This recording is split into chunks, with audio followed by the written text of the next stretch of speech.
శుక్లాంబరధరం విష్ణుం శశివర్ణం చతుర్భుజం ప్రసన్నవదనం ధ్యాయేత్ సర్వవిఘ్నోపశాంతయే. గురుర్బ్రహ్మా గురుర్విష్ణుః గురుర్దేవో మహేశ్వరః గురుః సాక్షాత్ పరం బ్రహ్మ తస్మై శ్రీ గురవే నమః.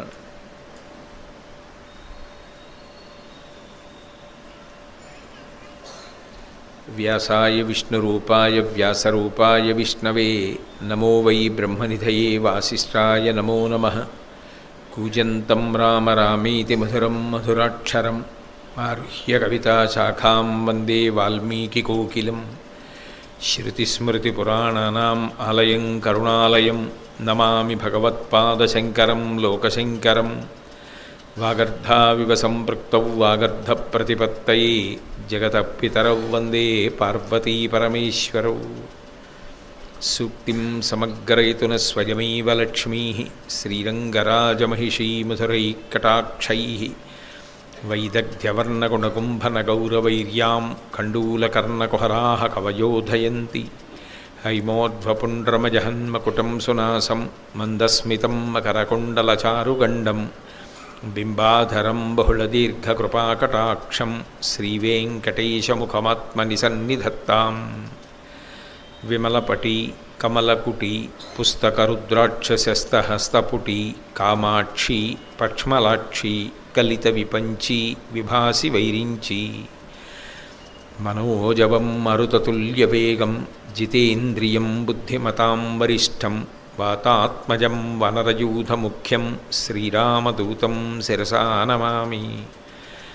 ఆపదామపహర్తారం దాతారం సర్వసంపదాం లోకాభిరామం శ్రీరామం భూయో భూయో నమామ్యహం. జయతు జయతు దేవో దేవకీనందనోయం జయతు జయతు కృష్ణో వృష్ణివంశప్రదీపః. జయతు జయతు మేఘశ్యామలకోమలాంగో జయతు జయతు పృథ్వీ భరనాశో ముకుందః. మహాభారతంలో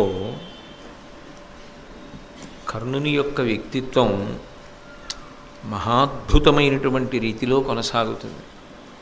యథార్థమునకు కర్ణుడు లేకపోతే కురుక్షేత్ర యుద్ధం జరిగి ఉండేదా అన్న విషయాన్ని నిష్పక్షపాతంగా పరిశీలనం చేస్తే జరిగి ఉండేది కాదు అన్న విషయమే స్పష్టంగా గోచరమవుతుంది. అందుకే ఆ ధర్మ సంస్థాపన యందు భగవంతుని యొక్క వ్యూహమునందు ప్రణాళికా రచన యందు కర్ణుడు చాలా ప్రధానమైనటువంటి పాత్రని పోషించాడు. దుర్యోధనుడి యొక్క ఆశలన్నీ కర్ణుడి మీదే. ఎందుకనంటే భీముడికి సంబంధించినంత వరకు దుర్యోధనుడి నమ్మకం ఏమిటి అంటే తాను ప్రతిఘటించగలను అని. అందుకే నిరంతరం భీముడి మీద విజయం సాధించడం కోసం అనితర సాధ్యమైనటువంటి రీతిలో పరిశ్రమ చేస్తూ ఉండేవాడు. ఆ విషయాన్ని భీమ దుర్యోధనుల మధ్య జరుగుతున్నటువంటి గదాయుద్ధ సందర్భంలో సాక్షాత్తుగా కృష్ణ భగవానుడే అర్జునుడికి చెప్పినటువంటి విషయాన్ని నేను పూర్వం మహాభారతంలో శ్రీకృష్ణుడు అన్న విషయాన్ని పరిశీలన చేస్తున్నప్పుడు మీతో ఉటంకించడం జరిగింది.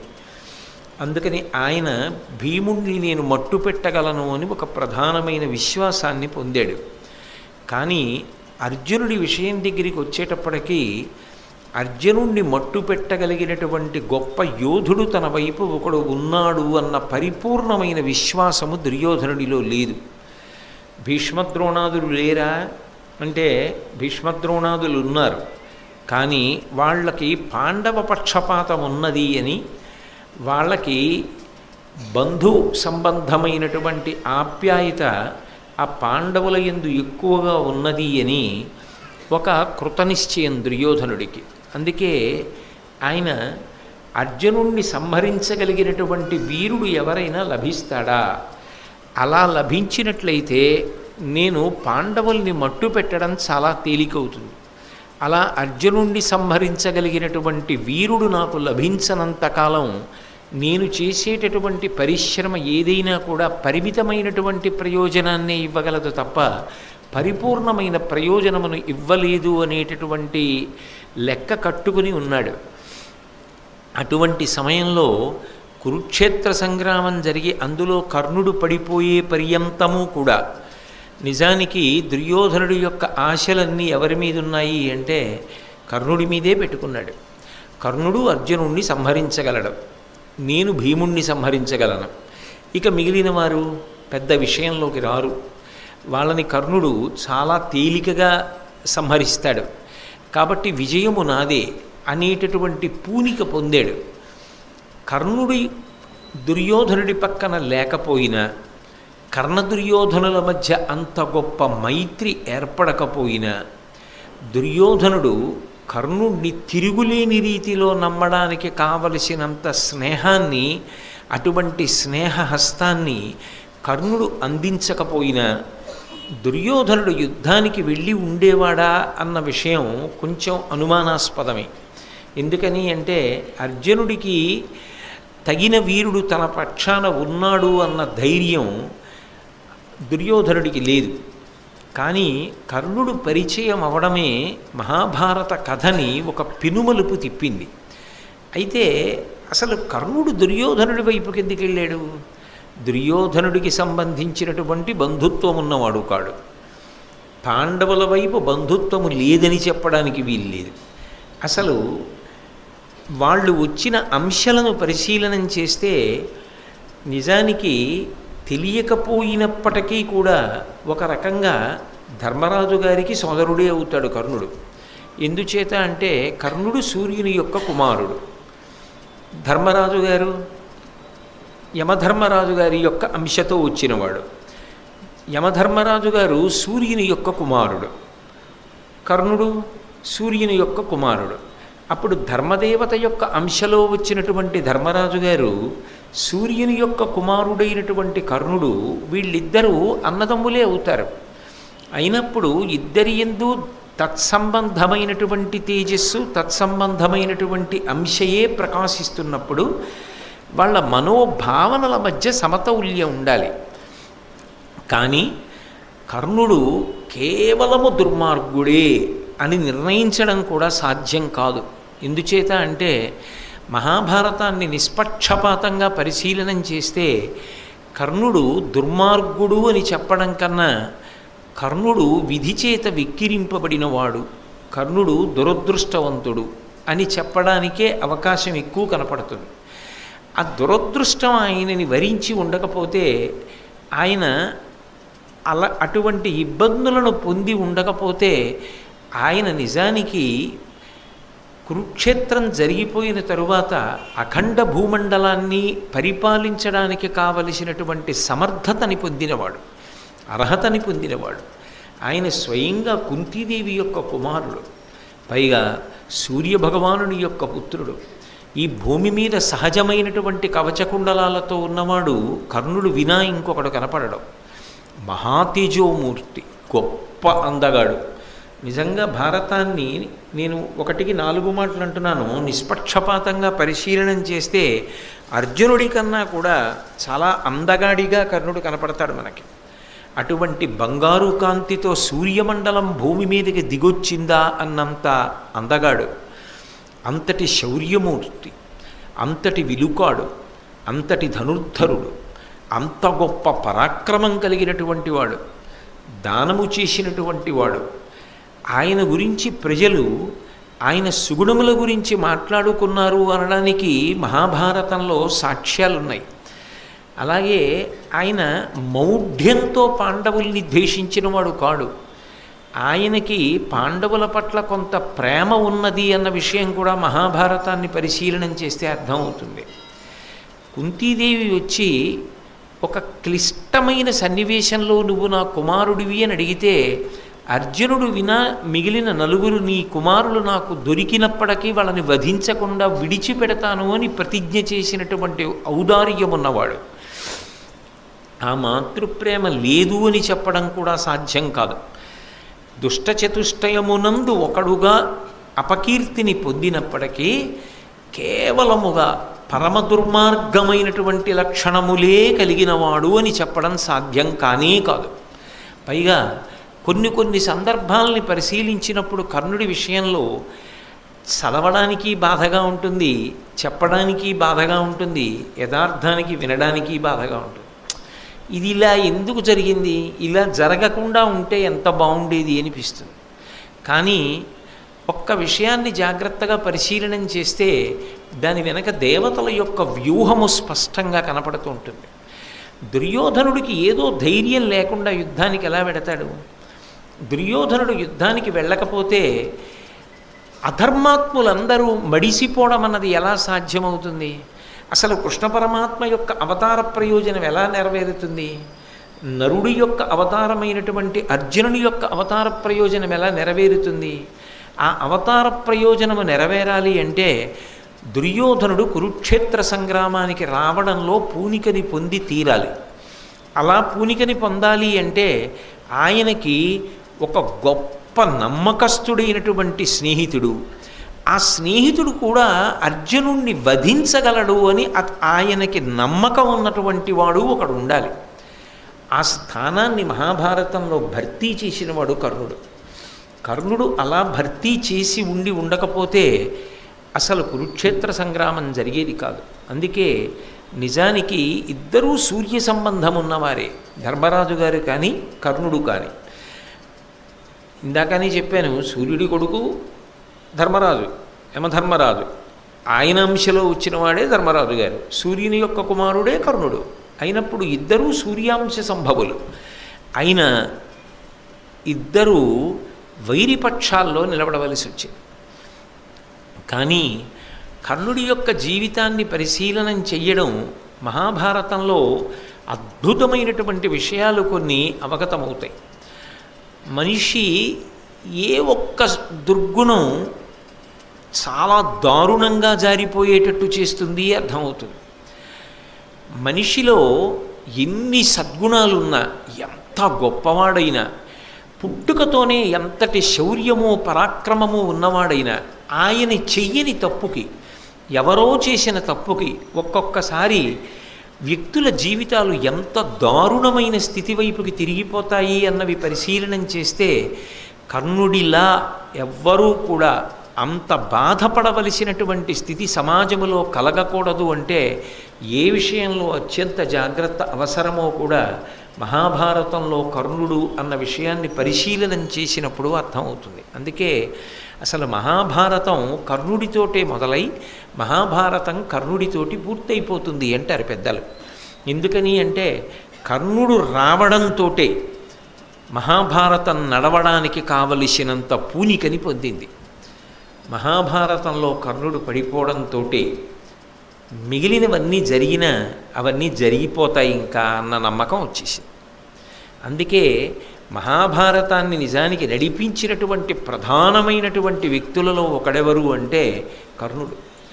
కానీ బాధాకరమైన విషయం కూడా ఏమిటి అంటే ఆ కర్ణుడు దుష్టచతుష్టయంలో ఒకడుగా అపకీర్తిని పొంది ఉండడం.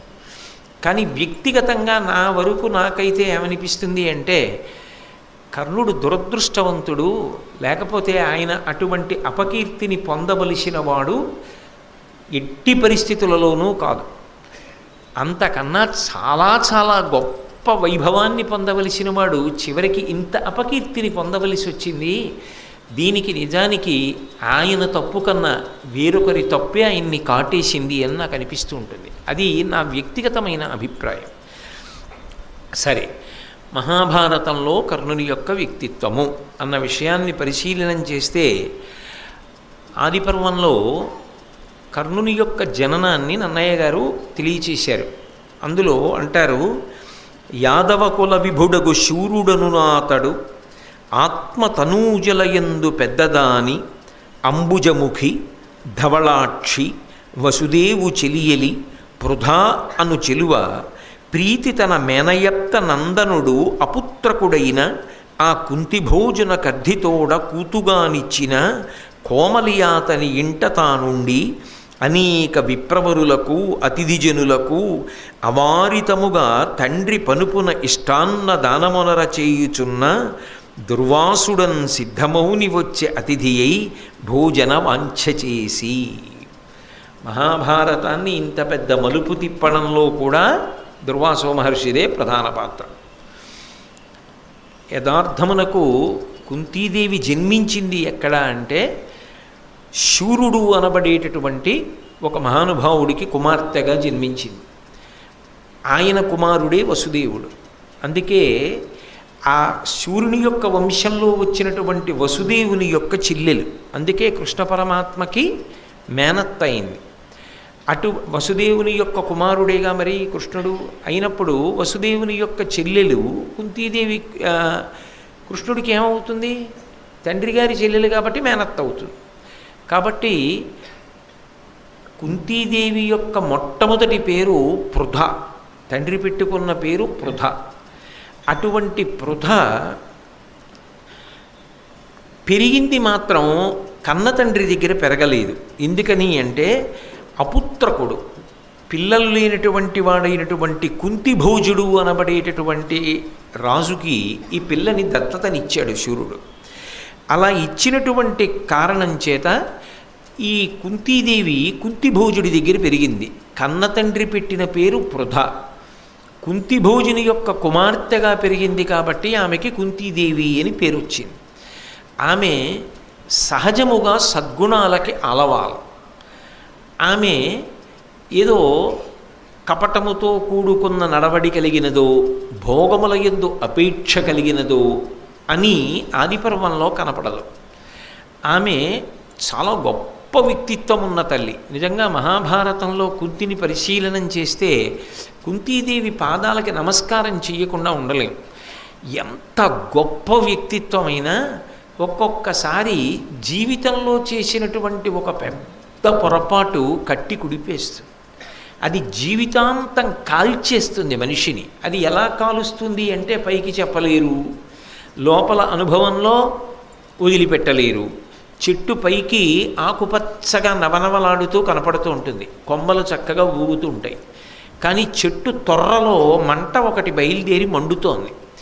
చెట్టు తొర్రలో మంట మండుతుంటే ఆ చెట్టు ఎంత బాధపడుతూ ఉంటుందో దూరంగా నిలబడి చెట్టు కొమ్మలు ఒకటే చూస్తున్న వాడికి తెలియదబ్బా ఎంత పెద్ద చెట్టు, ఎంత బాగుందో, ఎన్ని పువ్వులో, ఎన్ని కాయలో, ఎన్ని కొమ్మలో అంటాడు.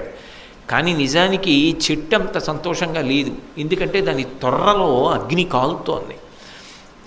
అలా కుంతీదేవి కూడా తప్పు చేసేటటువంటి స్వభావము కలిగినది కాదు, కానీ దేవతా వ్యూహము స్పష్టము. దేవతలు అటువంటి తల్లికి గొప్ప పరీక్షనే పెట్టారని చెప్పుకోవాలి. అందుకే ఆవిడికి సహజంగా బాల్యం నుంచి వచ్చినటువంటి గొప్ప గుణం ఏమిటంటే ఓర్పు. అది చిన్న పిల్లలకి ఉండడం అన్నది చాలా కష్టం. ఒక మహారాజు గారి ఇంట్లో అతిథులు వస్తే భోజనం పెట్టడానికి ఎవరిని పంపించాలి? ఇంట్లో ఉన్న పెద్దవాళ్ళని పంపిస్తారు. కానీ ఇంటికొచ్చిన వాళ్ళందరికీ అన్నం పెట్టడానికి కుంతిభోజుడు ఎవరిని పంపించాడు అంటే కుంతీదేవిని పంపించాడు. ఎందుకని అంటే ఆ అమ్మాయి చిన్నది, ఇంకా పెళ్ళి కూడా కానటువంటి పిల్ల, కుమారి అయినా ఆమె అంత ప్రేమతో వచ్చినటువంటి అతిథులందరికీ భోజనం పెట్టి తండ్రికి గౌరవ మర్యాదలు తీసుకొచ్చింది. ఆమె దగ్గరికి ఒక రోజున దుర్వాసో మహర్షి ఆతిథ్యం కోసం వచ్చాడు, అంటే కుంతిభోజుడింటికి వచ్చాడు అని. దుర్వాసో మహర్షి యొక్క ఆగ్రహం ఎలా ఉంటుందో మీరు పూర్వం చూశారు. కృష్ణ భగవానుడంతటి వాడిని ఆయన విడిచిపెట్టలేదు. పాయసం వండి తెమ్మని కొద్దిగా తిని ఒళ్ళంతా పాయసం పుయ్యమని, నువ్వు నా అరికాల దగ్గర పాయసం సరిగ్గా పుయ్యలేదు, అందుకని నీకు అరికాలు దగ్గరే బాణం తగిలి అత్యంత ప్రమాదం ఏర్పడుతుంది అని చెప్పి శాపవాక్కు విడిచిపెట్టాడు. సరే, అది మంగళప్రదం అవుతుంది, ఆ కారణం చేతనే అవతారమును ఎప్పుడోప్పుడు వదిలిపెట్టాలి కాబట్టి వదిలిపెట్టి పరమపదంలో ప్రవేశించడానికి ఆస్కారము కలుగుతుంది అని కూడా చెప్పాడు. అటువంటి దుర్వాసో మహర్షి ఒకనాడు కుంతిభోజని ఇంటికి ఆతిథ్యం కోసం అని వచ్చాడు. అలా వచ్చినటువంటి వాడు ఆతిథ్యాన్ని స్వీకరించేటప్పుడు, ఆయనకి ఆతిథ్యం ఇచ్చేటప్పుడు సాధారణంగా ఎవరు నుంచుతారు? ఎవరైనా పరిణతి కలిగిన వాళ్ళు కాస్త వయస్సులో పెద్దవాళ్ళని పెడతారు. ఎందుకంటే ఆయన సామాన్యుడు కాడు, క్రోధధారి, ఏమో ఎప్పుడేం కోపం వస్తుందో కాస్త పెద్దవాళ్ళని చూడమని అంటారు. కానీ చిత్రం ఏమిటంటే కుంతీదేవే సపర్య చేసింది, కుంతీదేవే భోజనం పెట్టింది. అంటే వయసుతో సంబంధం లేకుండా ఆవిడ పరిణతి అటువంటిది. ఆయన భోజనం అంతా చేశాడు. కుంతీదేవి చేసిన సేవల చేత ఎంతో సంతోషాన్ని పొందాడు.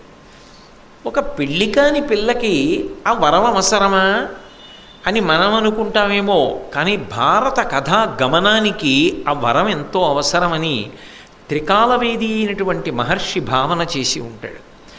అందుకే ఆయన వెళ్ళిపోతూ ఒక వరం ఇచ్చాడు.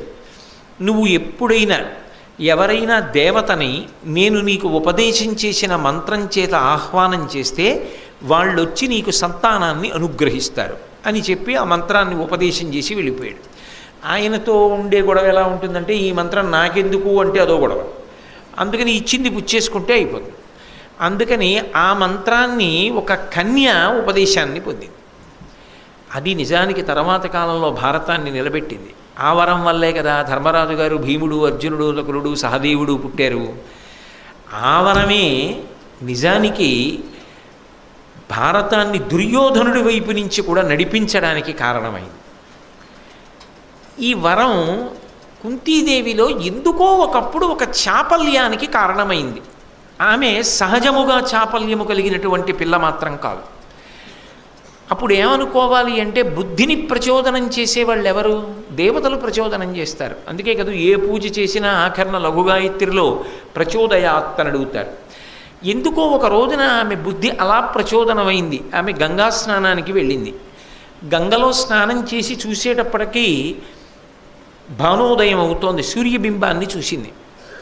ఎర్రటి బింబాన్ని తదేకంగా చూడరు, బంగారు వర్ణంలోకి వచ్చినటువంటి బింబాన్ని చూసింది. అది ఎంతో అందంగా ఉంటుంది, మాంసచిక్షువుతో చూడడానికి యోగ్యంగా ఉంటుంది. ఆ బంగారు రంగులో ఉన్న బింబాన్ని చూసేటప్పటికీ ఆవిడికి ఎందుకో దుర్వాసో మహర్షి ఇచ్చినటువంటి వరం జ్ఞాపకానికి వచ్చింది.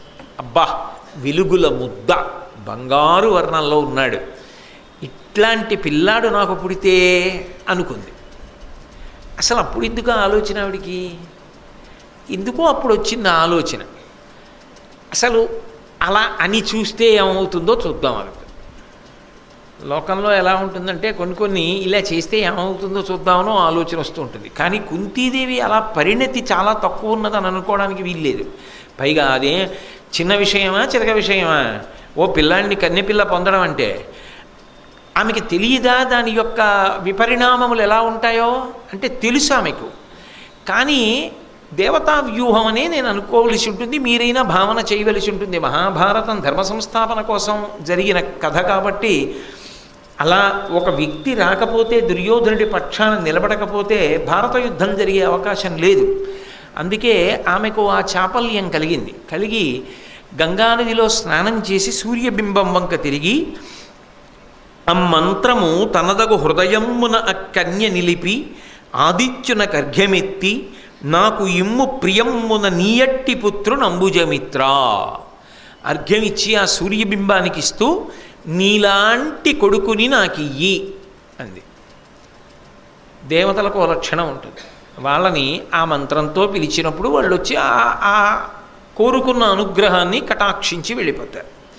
అందుకని బింబం అక్కడే ఉంది. అందులోంచి సూర్యాంశలో సూర్యుడు బయలుదేరి వచ్చాడు, మాంసచక్షువుతో చూడడానికి వీలుగా. అయినా ఆయన తేజస్సు, ఆయన రూపం, ఆయన వైభవం అలా ఉంటుంది కదూ. ఆయన వచ్చాడు. వస్తే అని కేలుముగిచి నిలిచిన వనజాయత నేత్ర కడకు వచ్చెను గగనంబున నుండి కమలమిత్రుడు తన తీవ్ర కరత్వముడిగి తరుణద్యుతితో. బింబం క్షణానికి తేజస్సుని పుంజేసుకుంటూ ఉంటుంది. కానీ ఆయన ఏం చేశాడంటే తన తేజస్సుని బాగా తగ్గించేసుకొని ఆ పిల్ల చూడడానికి వీలుగా ఉండేటట్టుగా ఆకాశంలోంచి భూమి మీదకి దిగి ఆమె దగ్గరికి వచ్చాడు. ఆమె ఎప్పటికేం చేసింది? 2 చేతులు కైమోడ్చి కళ్ళు మూసి నమస్కరించి ప్రార్థన చేసింది. కళ్ళు తెరిచేటప్పటికీ ఎదురుగుండా ఉన్నాడు. ఆ మంత్ర ప్రభావం అటువంటిది కాబట్టి ఎదురుగుండా వచ్చాడు. వచ్చేటప్పటికే ఆమెకి జ్ఞాపకానికి వచ్చింది, నేనేమన్నానో అది చేయడానికి వచ్చాడు. ఇప్పుడు ఆయన ఏం చేస్తాడు? వచ్చి ఆయన లాంటి పిల్లాడిని ఇస్తాడు. ఏం చేయాలి? ఈవిడే కన్యాగర్భం, ఉపద్రవం కదూ, ఎలా పెంచుకుంటుంది? అందుకని భయం వేసి వెంటనే అంది, నాకు వరమిచ్చి బిడ్డనివ్వాలని నువ్వు బయలుదేరి వచ్చి ఉంటావు, నాకొద్దు. ఎందుకొద్దు అంటావేమో, బ్రహ్మజ్ఞాని నాకు వరం ఇచ్చాడు. ఆ బ్రహ్మజ్ఞాని ఇచ్చినటువంటి వరం ఎలా పనిచేస్తుందో ఒకసారి పరిశీలిద్దామని అన్నానంతే. అంతకు మించి నిజంగానే ఏదో నీలాంటి కొడుకుని పొందాలని వాంఛలేదు, అందుకని నాకొద్దు. ఇలా పిలవడం నా తప్పే. అలా కదా పిలిచాను, మరి నీలాంటి కొడుకుని ఇమ్మని కదా పిలిచాను. మరి నీలాంటి కొడుకుని ఇవ్వడానికే నువ్వు వచ్చావు. వచ్చిన తర్వాత పరిహాసమా? ఇప్పుడు నీలాంటి కొడుకు నాకు అక్కర్లేదు. అదేదో అది నిజంగా మంత్రం పనిచేస్తుందో లేదో చూడటం ఏమిటి, ఆయన బ్రహ్మజ్ఞాని ఆవిడే చెప్తూ. కాబట్టి తన యందే దోషం ఉంది కదా ఇప్పుడు. అందుకని ఆవిడ ఏం చేసిందంటే నన్ను క్షమించు. పాపం ఇప్పుడు ఓ పొరపాటు జరిగిందనుకోండి, అది పొరపాటు అని అనుకుని వెంటనే త్రికరణ శుద్ధిగా నన్ను క్షమించు అంది. ఇంకంతకన్నా ఆవిడ ఏం చేయగలదు? ఏది జరగకూడదో అది జరిగింది కాబట్టి నన్ను క్షమించు. క్షమించి నువ్వు బయలుదేరి వెళ్ళిపో. నువ్వు 3 మూర్తుల యొక్క సమాహార స్వరూపానివి, 3 వేదములు నీ యందు పుట్టే. అటువంటి భగవంతుడవు కనుక నా యందు అనుగ్రహంతో చేసిన పొరపాటు మన్నించి నాకు బిడ్డని ఇవ్వకుండా వెళ్ళిపో. ఎందుకు బిడ్డడొద్దంటున్నావు అంటావేమో, ఏను మంత్రశక్తి ఎరుగక కోరితే కన్యకిదియు కొరగాదు నాకు గర్భమైన నా తల్లిదండ్రులు చుట్టములను నన్ను చూచి నగరే. కన్న తల్లి దగ్గర కన్న తండ్రి దగ్గర లేదు, పెంపుడు తల్లి పెంపుడు తండ్రి దగ్గర ఉంది. పోని వాళ్ళు ప్రేమగానే చూస్తున్నారు, కన్న తల్లిదండ్రుల్ని మరిపించిన వాళ్ళు అని అనుకున్నా ఓ సూర్య భగవానుడా, ఇప్పుడు నువ్వు నాకు బిడ్డనిస్తే అది కన్యాగర్భం. నేనిప్పుడు ఆ పిల్లవాడిని ఎత్తుకు తిరుగుతుంటే నా తల్లిదండ్రులు ఏమంటారు, చుట్టాలు ఏమంటారు, సమాజం ఏమంటుంది, నేను ఏమని చెప్పాలి వాళ్ళందరికీ జవాబు? కాబట్టి నాకు వద్దు.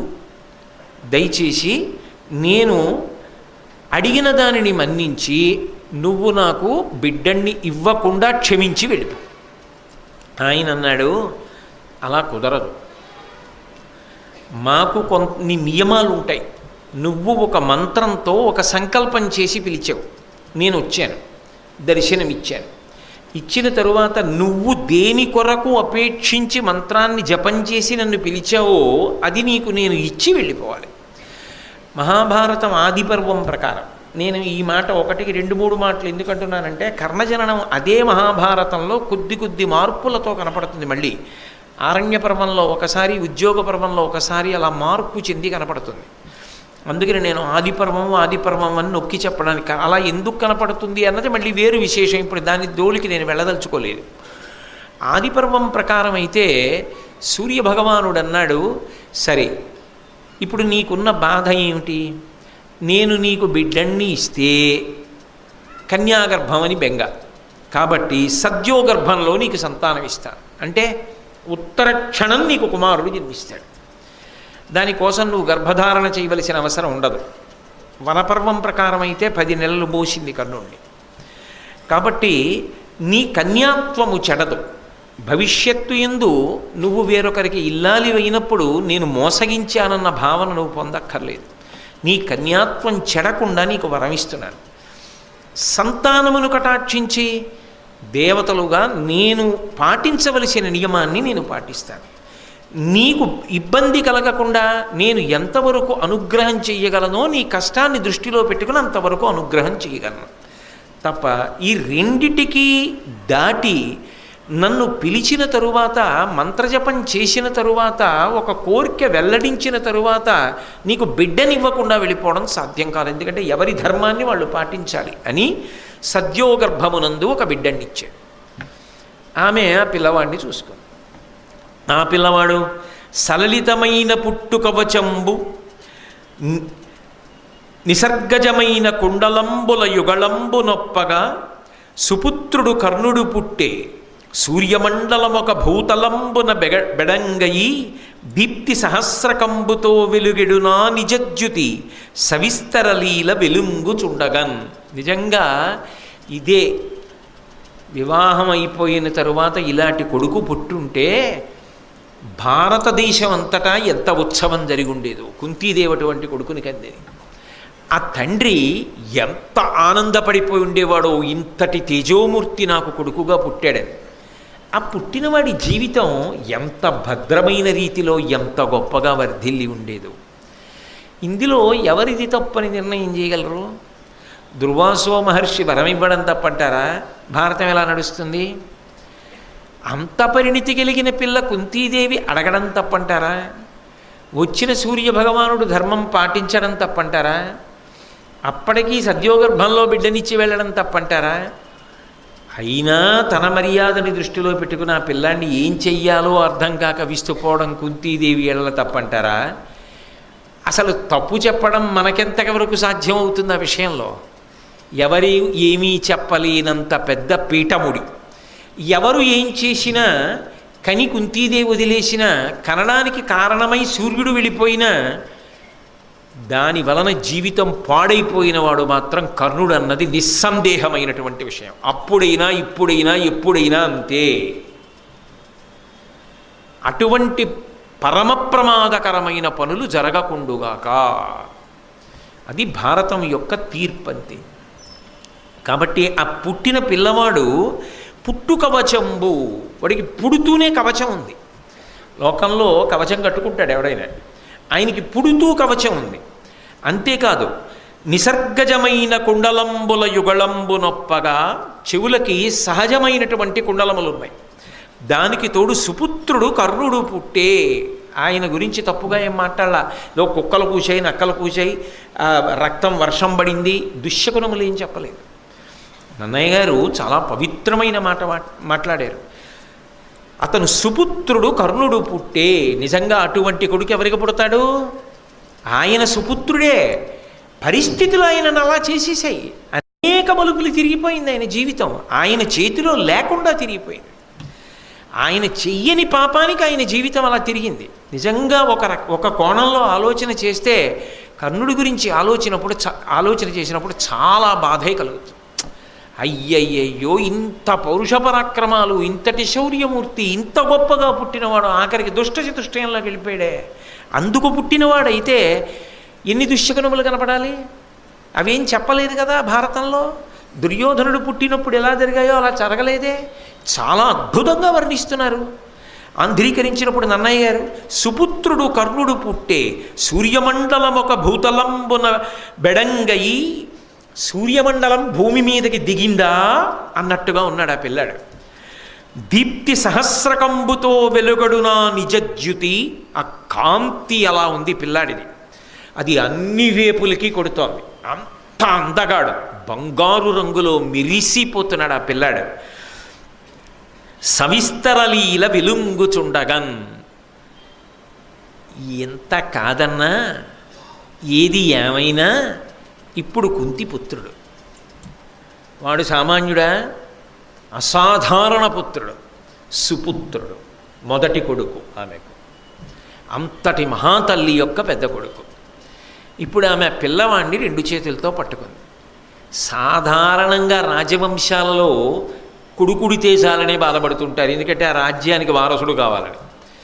అందున సుపుత్రుడు పుట్టుకతో ఇంతటి తేజోమూర్తి పుడితే ఎంత ఆనందపడిపోయి ఉత్సవం చేయాలి?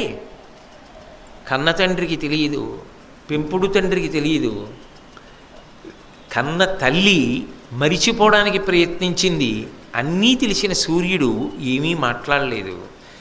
పుట్టిన పిల్లాడు గంగపాలయ్యాడు. ఏం ఆశ్చర్యం!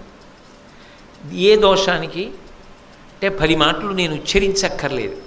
అందరూ బాగానే ఉన్నారు. ఒక రకంగా ఆలోచించండి. కుంతీదేవికి తర్వాత ఏమైంది? పాండురాజు గారితో వివాహం అయింది. పాండురాజు గారు భర్తృస్థానంలో ఉండగా పుట్టిన వాళ్ళు ఆమె యొక్క సంతానమని సంతోషంగా ప్రకటించుకున్నారు. మేము పాండురాజపుత్రులమని చెప్పారు. పాపం ఈయన చేసిన తప్పేమిటి? ఆయనదా తప్పు. ఆయన ఏమైపోయాడు? తల్లి ప్రేమని పొందాడా? కర్మసాక్షి లోకాలకు ప్రభువు సూర్యుడి యొక్క ప్రేమని పొందాడా? ఎవరి ప్రేమని పొందాడు? ఆ పిల్లవాడిని ఎత్తుకుంది, చూసింది, వదలలేకపోయింది. కానీ అన్నిటికన్నా దీనికి భయపడిపోయిందంటే సమాజములో తనకొచ్చేటటువంటి పేరు గురించి, అపకీర్తి గురించి భయపడిపోయింది. ఆమె భయపడిపోయి మనసులో నిశ్చయం చేసుకుంది. ఈ పిల్లవాడిని నేను పెంచను అంటే దాని ఉద్దేశ్యం ఈ బిడ్డడు నా కొడుకని నేను చెప్పను. ఆ పిల్లవాడిది తప్పని మీరు అనగలరా? సాధ్యమా? ఎవరికైనా సాధ్యమా? అది ఆ పసిబిడ్డడి తప్ప? వాడు ఏం దోషం చేశాడని? వాడు ఎంత వృద్ధి అఖండ భూమండలాన్ని ఏలగలిగినటువంటి సార్వభౌముడు. అంటే ముందే ఏదో తీర్పు చెప్పకండి. కర్ణుడి జీవితాన్ని పరిశీలించేటప్పుడు ఎక్కడికి ఏ సందర్భంలో ఎక్కడ వరకు అక్కడ వరకే పరిశీలన చేయండి. అంతేకాని తొందరపడిపోయి ఆ తర్వాత ఎప్పుడో ద్రౌపదీ వస్త్రాపహరణంలో కర్ణుడు చేసినవి అవన్నీ ఇప్పుడే దృష్టిలో పెట్టుకుని తీర్పు చెప్పద్దు. ఇప్పుడే మొట్టమొదటిసారి జీవితంలో భారతం చదువుకుంటున్నాం, భారతం వింటున్నాం అనుకుని ఆలోచన చేయండి. ఆ తర్వాత కథ ఏమిటో మనకి తెలియదు, ఇప్పుడే వింటున్నాం మనం భారతం అనుకుని వినండి, అనుకుని చదవండి. మీరు ఆ పిల్లవాడిని ఏమైనా తప్పట్టగలరా? ఎలా తప్పడతారు? ఆ తల్లి వదిలేద్దాం అనుకుంటోంది, పోనీ తండ్రి ఏమైనా చేరదీశాడా? నన్ను మన్నించుగాక సూర్యుడు, ఆయన ఏమీ చేరదీయలేదు. నా బిడ్డ నువ్వు వదిలేస్తే నే పెంచుతా అని ఆయన అలా. ఆవిడ నా కొడుకని చెప్పలేను, అందుకని నేను ఇంటికి తీసుకెళ్ళను, నేను వీడిని పెంచను, నేను వదిలిపెట్టేస్తాననుకుంది. ఈమె మనసులో భావాన్ని గ్రహించాడు సూర్యుడు. గ్రహించి దొరికినవాడు బిడ్డన్ని పెంచడానికి కొంత ఆధారం కూడా కల్పించాలి కదూ. అందుకని ఆయన ఏం చేశాడంటే గంగానదిలోనే ఒక గొప్ప మంజూష, ఒక పెట్టి కొట్టుకొచ్చింది.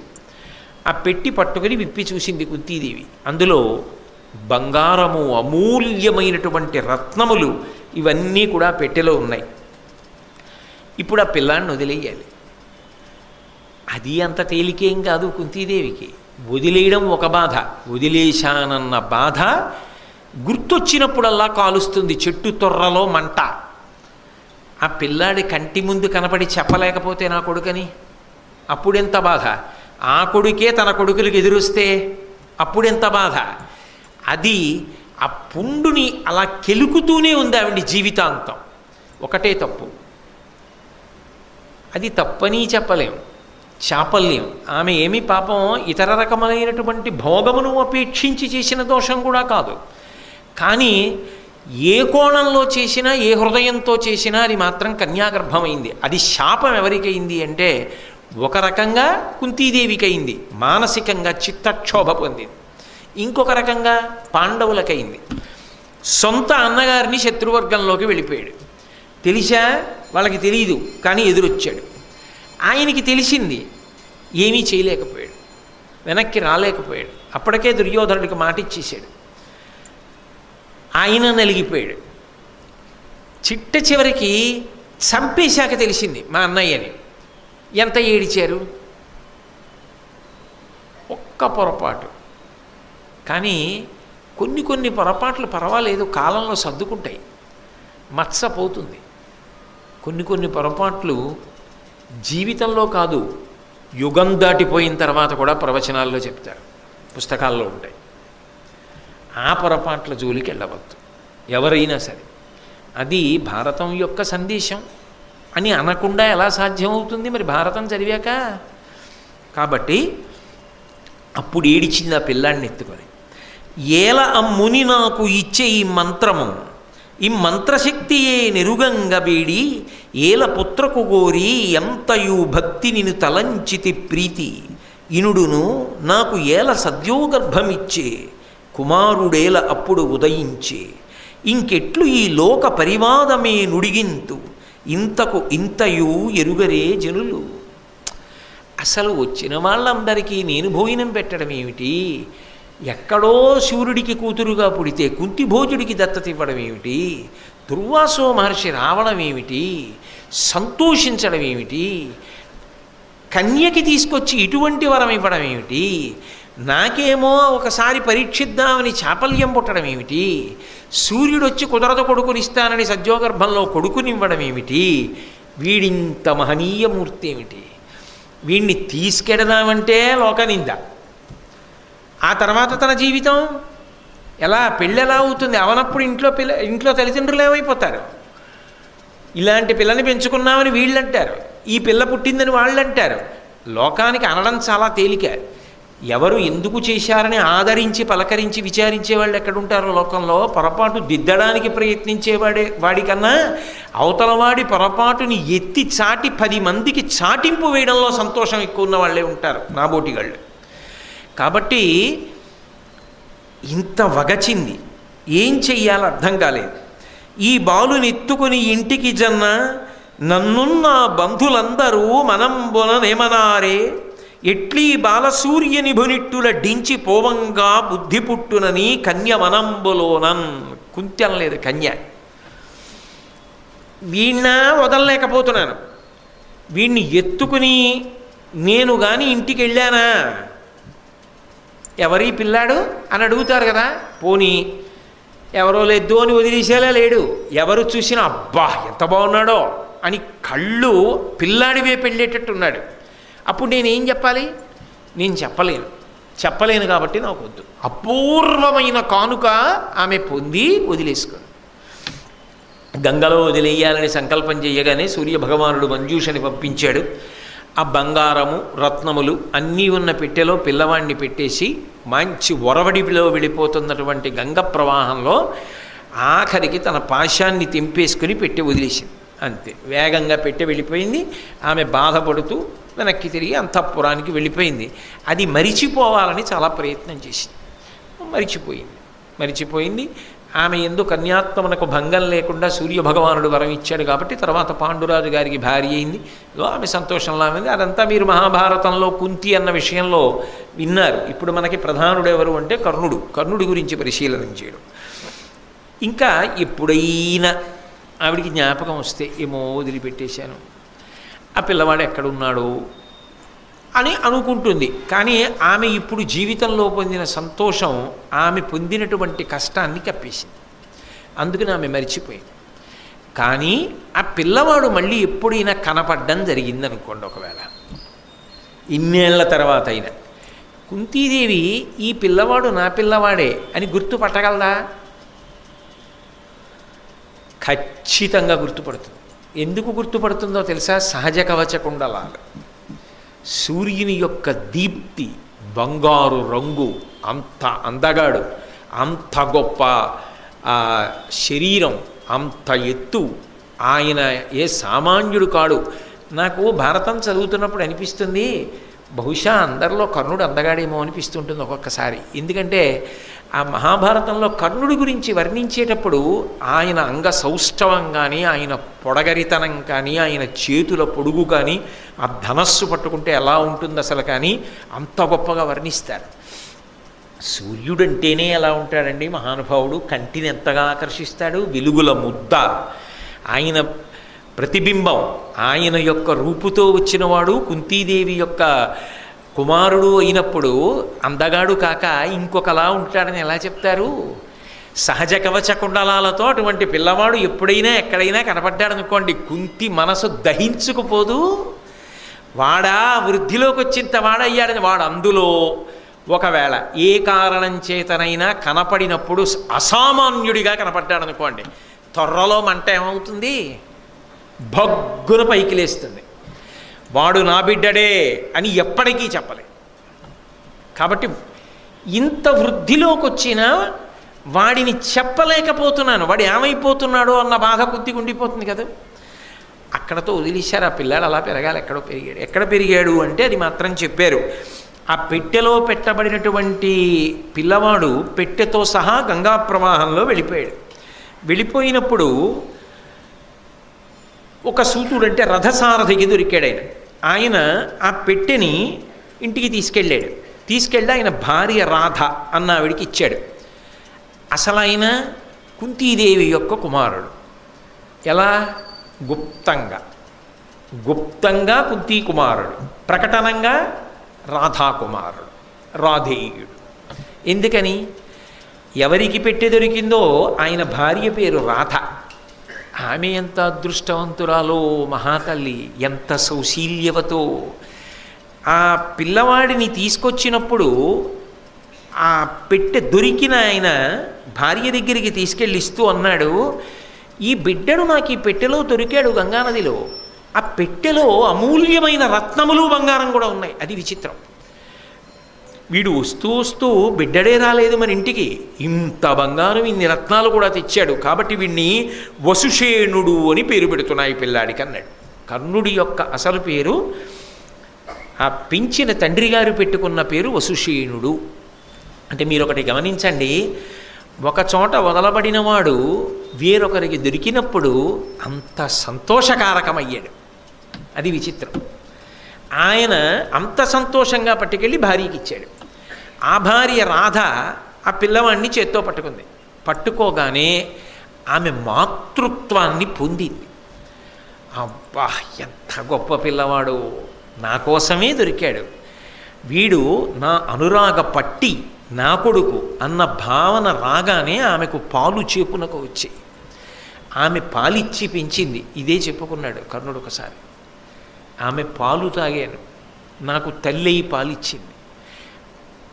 ఆమె కుమారుడిగా లోకంలో పేరు పొందాను. ఇప్పుడు కాదు కుంతీ కుమారుణ్ణని చెప్పుకొనా, పాలిచ్చిన అమ్మ, పెంచి పోషించిన అమ్మ నా అమ్మ కాదు అని అననా? అనలేనన్నాడు. కర్ణుడు గొప్పవాడు కాదని మీరు ఎలా అనగలరు? నేను ఎలా అనగలను? నేను అనలేను.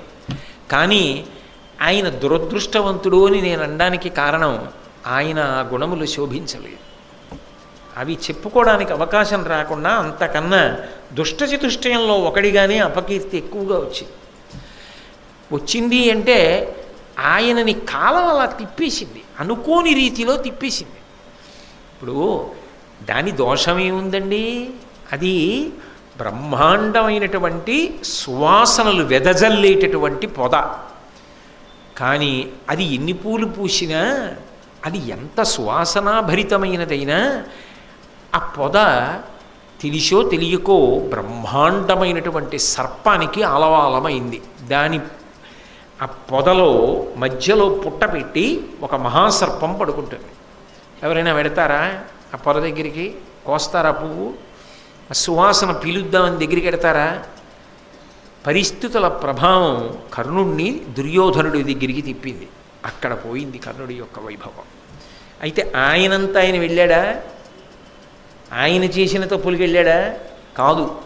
ఎలా వెళ్ళాడో, ఎందుకు వెళ్ళాడో పరిశీలనం చేస్తే నిజంగా చాలా చాలా బాధే కలుగుతుంది. అయ్యయ్యయ్యో, ఈ మలుపు తిరిగిక పట్టి కదా ఇలా అయిపోయాడు ఈయన అనిపిస్తుంది. అది ఎక్కడ తిరిగింది అన్నది మనం పరిశీలనం చేద్దాం. ఆ తల్లి రాధమ్మ ఎంతో ప్రేమతో పాలిచ్చి పిల్లవాడిని సొంత కొడుకుగాని పెంచి పెద్ద చేసింది. ఆ తండ్రి కూడా అంత ప్రేమతో పెంచి పెద్ద చేశాడు. అలా పెంచి పెద్ద చేసినటువంటి పిల్లవాడు పెరిగి పెద్దవాడయ్యాడు. అయిన తరువాత ఒకానొకప్పుడు ఈ కుంతీదేవి పాండురాజు గారిని పెళ్లి చేసుకుంది. పెళ్లి చేసుకున్న తర్వాత ధర్మరాజు, భీముడు, అర్జునుడు, నకులుడు, సహదేవుడు దేవతల యొక్క అంశలలో పుట్టారు. పుట్టిన తర్వాత పాండురాజు గారు శరీరం విడిచిపెట్టాడు. శరీరం విడిచిపెట్టిన తర్వాత మాద్రి సహగమనం చేసేసింది. ఈ పిల్లల్ని నేను ఎక్కడ పెంచగలనని చెప్పి అక్కడ ఉన్నటువంటి బ్రాహ్మణులందరినీ కూడా తీసుకుని ఆవిడ బయలుదేరి ఆ ఋషులందరితో కలిసి హస్తినాపురానికి వచ్చింది. అప్పుడు ధృతరాష్ట్ర మహారాజు స్వాగతం పలికాడు. ఆమె అంతఃపురంలోకి ప్రవేశించింది. వీళ్ళు దేవతాంశలలో వచ్చినటువంటి పిల్లలు పాండురాజు గారు కోరి కన్నవాడే కాబట్టి పాండురాజు యొక్క కుమారులుగానే లోకములో ధార్మికంగా భావింపబడ్డారు. వాళ్ళందరూ కూడా పాండుతనూజులు అన్న పేరుతో పెరిగి పెద్దవారవుతున్నారు.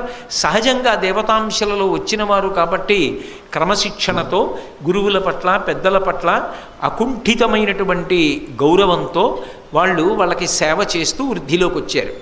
అదే సమయంలో పుట్టుకతోనే అధర్మాత్ముడు, పుట్టుకతోనే మాత్సర్య బుద్ధి కలిగినవాడు, పాండవులను ఎలా పాడు చెయ్యాలనేటటువంటి కోరిక తనంత తానుగా మొదటి నుంచి ఉన్నవాడు. పరిస్థితుల ప్రభావం వల్ల అన్న మాట దుర్యోధనుడికి అన్వయం అవ్వదు. ఆయనకి పుట్టుకతో వాళ్ళెప్పుడూ సోదర భావనతోనే ఉన్నా ఆయన అలా అంగీకరించలేడు పాండవుల్ని. అందుకని ఎలా పాండవుల్ని పాడు చేసేయాలనేటటువంటి భావన పరిపూర్ణముగా ఉన్నవాడు దుర్యోధనుడు. అయినా వాళ్ళ ధర్మం వాళ్ళని రక్షిస్తూ వచ్చింది పాండవుల్ని. అందుకే విషాన్నం పెట్టించాడు, పాములతో కరిపించాడు, నీళ్లలో తోయించాడు, లక్క ఇంట్లో పెట్టి కాల్పించాడు, ఇన్ని చేయించాడు కదూ. ఆ పిల్లలు పాండవులు పెరిగి పెద్దవాళ్ళు అవుతున్నారు. ఒకప్పుడు కృపాచార్యుల వారు పాఠం చెప్పారు వాళ్ళకి. తర్వాత ఒకనాడు ద్రోణాచార్యుల వారు వస్తే భీష్మాచార్యుల వారు సంభావించి ఆ ద్రోణాచార్యుల వారిని పాండవులకు గురువుగా పెట్టాడు. పాండవులకు అంటే పాండురాజపుత్రులకు, ధృతరాష్ట్రుని యొక్క పుత్రులకు కూడా. వాళ్ళతో పాటే కర్ణుడు కూడా నేర్చుకున్నాడు. ఆ రోజులలో మీరు భారతాన్ని జాగ్రత్తగా పరిశీలిస్తే ఏదో కొద్ది ప్రాంతానికి కాదు, ఎక్కడెక్కడ నుంచో వచ్చి ద్రోణాచార్యుల వారి దగ్గర విలువిద్య నేర్చుకునేవారు. అందుకే కర్ణుడు కూడా ద్రోణాచార్యుల వారి దగ్గరే విలువిద్య నేర్చుకున్నాడు. అందుకే గురుడు అన్నమాటే వాడుతూ ఉంటాడు ద్రోణాచార్యుల వారిని ఉద్దేశించి. ఆయన దగ్గరే నేర్చుకున్నాడు. దుర్యోధనాదులతో కలిసి తిరుగుతూ ఉండేవాడు. అయితే ఒకానొక సందర్భంలో వీళ్ళందరూ కూడా సభాప్రవేశం చేశారు. ఎప్పుడు అంటే కుమారాస్త్ర విద్యా ప్రదర్శనము అని ఒక ఘట్టం ఏర్పడింది. పిల్లలకి పాఠం నేర్పాడు కదా ద్రోణాచార్యుల వారు. ఈ పిల్లలందరికీ నేర్పిన పాఠం ఏమిటి? ధనుర్వేదం. గొప్పగా అస్త్రప్రయోగం చేస్తారు, కొంతమంది శూలం ప్రయోగిస్తారు, కొంతమంది గదాయుద్ధం చేస్తారు. ఎవరెవరికి ఏ పాఠం చెప్పాడు అందులో వాళ్ళు ఎంత గొప్పగా ప్రవీణులయ్యారు అన్నది ఆ రాచకుటుంబం అంతా చూడడం కోసమని ఒక గొప్ప రంగస్థలాన్ని ఏర్పాటు చేశారు. ఆ రంగస్థలాన్ని ఏర్పాటు చేసినప్పుడు ఈ పిల్లల యొక్క విద్యాభ్యాసం అయిపోయిన తరువాత వాళ్ళు ఎంత బాగా విద్యని ప్రదర్శన చేస్తారు చూడడం కోసం ధృతరాష్ట్ర మహారాజు వచ్చి కూర్చున్నాడు. పక్కన గాంధారి కూర్చుంది, ఆ పక్కనే కుంతీదేవి కూర్చుంది. భీష్ముడు, ద్రోణుడు, విదురుడు, అశ్వత్థామ, కృపాచార్యుడు, ద్రోణాచార్యుడు వీళ్ళందరూ ఉన్నారు. సరే, పిల్లల్ని ప్రారంభం చేయమన్నారు. ఎవరికి వచ్చిన విద్య వాళ్ళు ప్రదర్శిస్తున్నారు. భీమదుర్యోధనుల మధ్య గదాయుద్ధం ప్రారంభమైంది. అది ఎలా ప్రారంభమైంది అంటే చివరికి ఏ స్థాయికి వెళ్ళిపోవడం మొదలెట్టిందంటే కురుక్షేత్రాన్ని తలపించేసింది. వాళ్ళిద్దరూ పిల్లలుగా ఉన్నప్పుడే ఒకరినొకరు చంపేసుకుంటారా అన్నట్టుగా కొట్టేసుకున్నారు. అప్పుడు మధ్యలోకి వెళ్ళి వాళ్ళిద్దరినీ కూడా విడిపించి, అశ్వత్థామ, ఇది కేవలంగా మీరు చదువుకున్న చదువుని చూపించడానికే తప్ప నిజంగా పౌరుష ప్రతాపాలతో చంపేసుకోవడానికా ఏమిటని విడదీసి వెనక్కి తీసుకొచ్చాడు. తరువాత అర్జునుడి యొక్క విలువిద్యా ప్రదర్శనం ప్రారంభమైంది. అర్జునుడు ఆ సభలోకి ప్రవేశిస్తున్నాడు. అక్కడే కుంతీదేవి కూడా కూర్చుని ఎంతో సంతోషంగా ఉంది. ఆవిడ భావనలో ఏముంటుంది? తన బిడ్డల్లో భీముడు గొప్ప గదాయుద్ధం చేస్తాడు, ధర్మరాజు గారు శూలం విసురుతాడు, ధనుర్బాణములు ప్రయోగిస్తాడు, అలాగే అర్జునుడు సకలాస్త్ర సంపన్నుడు. కాబట్టి ఇవన్నీ చూసుకుని తండ్రి లేని బిడ్డలు, ఆ తల్లి చూసుకుని ఆనందించాలి. అందులో మాద్రి కూడా లేదు. ఐదుగురి యొక్క వైభవాన్ని చూసి సంతోషిద్దామని కుంతి కూడా కూర్చుంది. సుతుల విద్యాప్రవీణత చూచువేట్క ఎంతయును సంతసంబున కుంతిదేవి రాజసన్నిధి గాంధార రాజపుత్రికలన నుండే ఉన్మీలిత నలిన నేత్ర. ఆ ధృతరాష్ట్ర గాంధారీదేవులతో కలిసి కుంతీదేవి కూడా కూర్చుని చూస్తోంది, సంతోషిస్తోంది. ఓ, నా పిల్లలన్నింటిలో పైచేయి, ఎంత బాగా విద్య నేర్చుకున్నారు, ఎంత బాగా విద్యని ప్రదర్శనం చేస్తున్నారని ఆవిడ ఎంతో ఆనందంతో ఆ అస్త్ర ప్రదర్శనాన్నంతటినీ కూడా పరిశీలనం చేస్తోంది. ఆ పరిశీలనం చేస్తుండగా అర్జునుడు సభాప్రవేశం చేశాడు. వెంటనే చూస్తున్న వాళ్ళందరూ కూడా సభికులలో పెద్ద ఎత్తున మాటలు వినపడ్డాయి.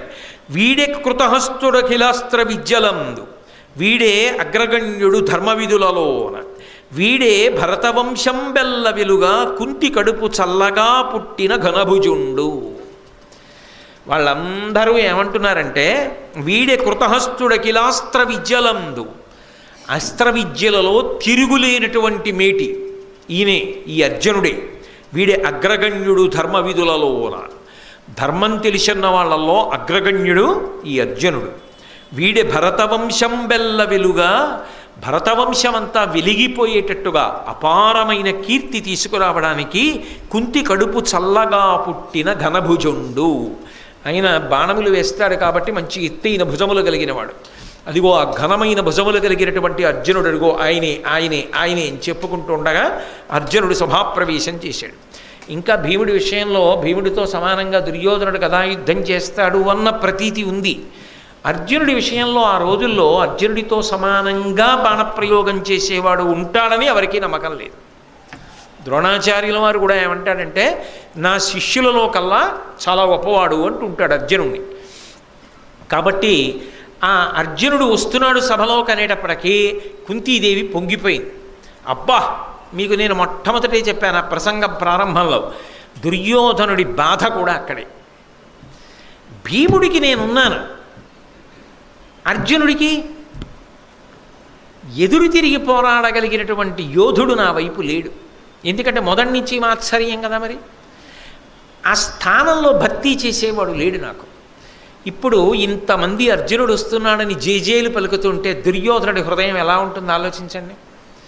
మండిపోతోంది. అవతల కుంతీదేవి పొంగిపోతోంది.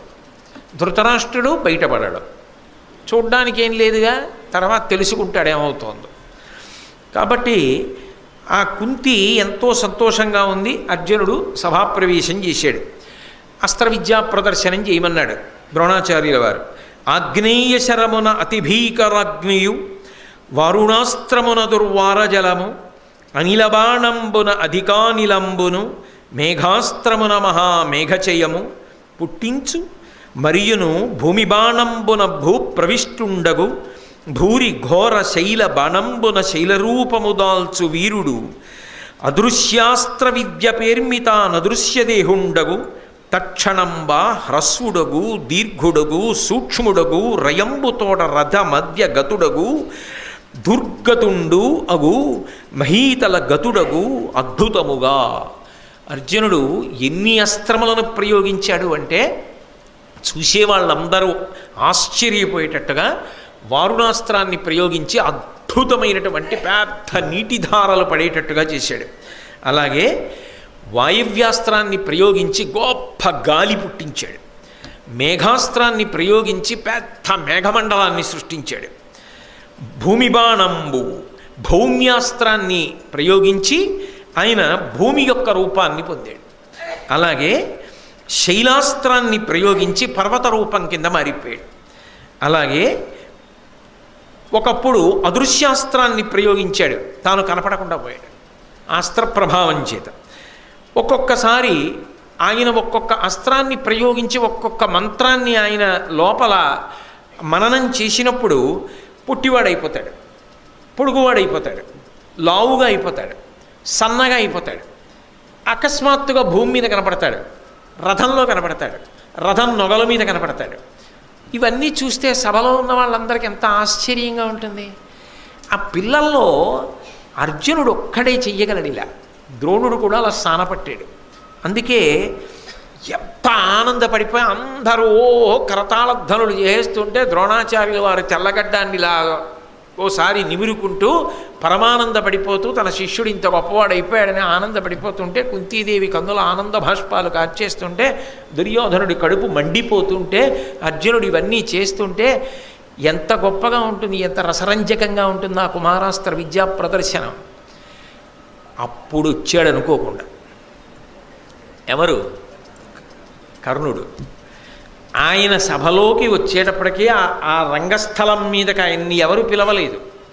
మీరు ఇది బాగా గమనించాలి. ఎవ్వరూ పిలవలేదు. ఎవ్వరూ పిలవకపోయినా ఆయన వచ్చాడు. ఆ వచ్చిన వాడు ఎలా ఉన్నాడు అన్నది చెప్తున్నారు నన్నయ్య గారు.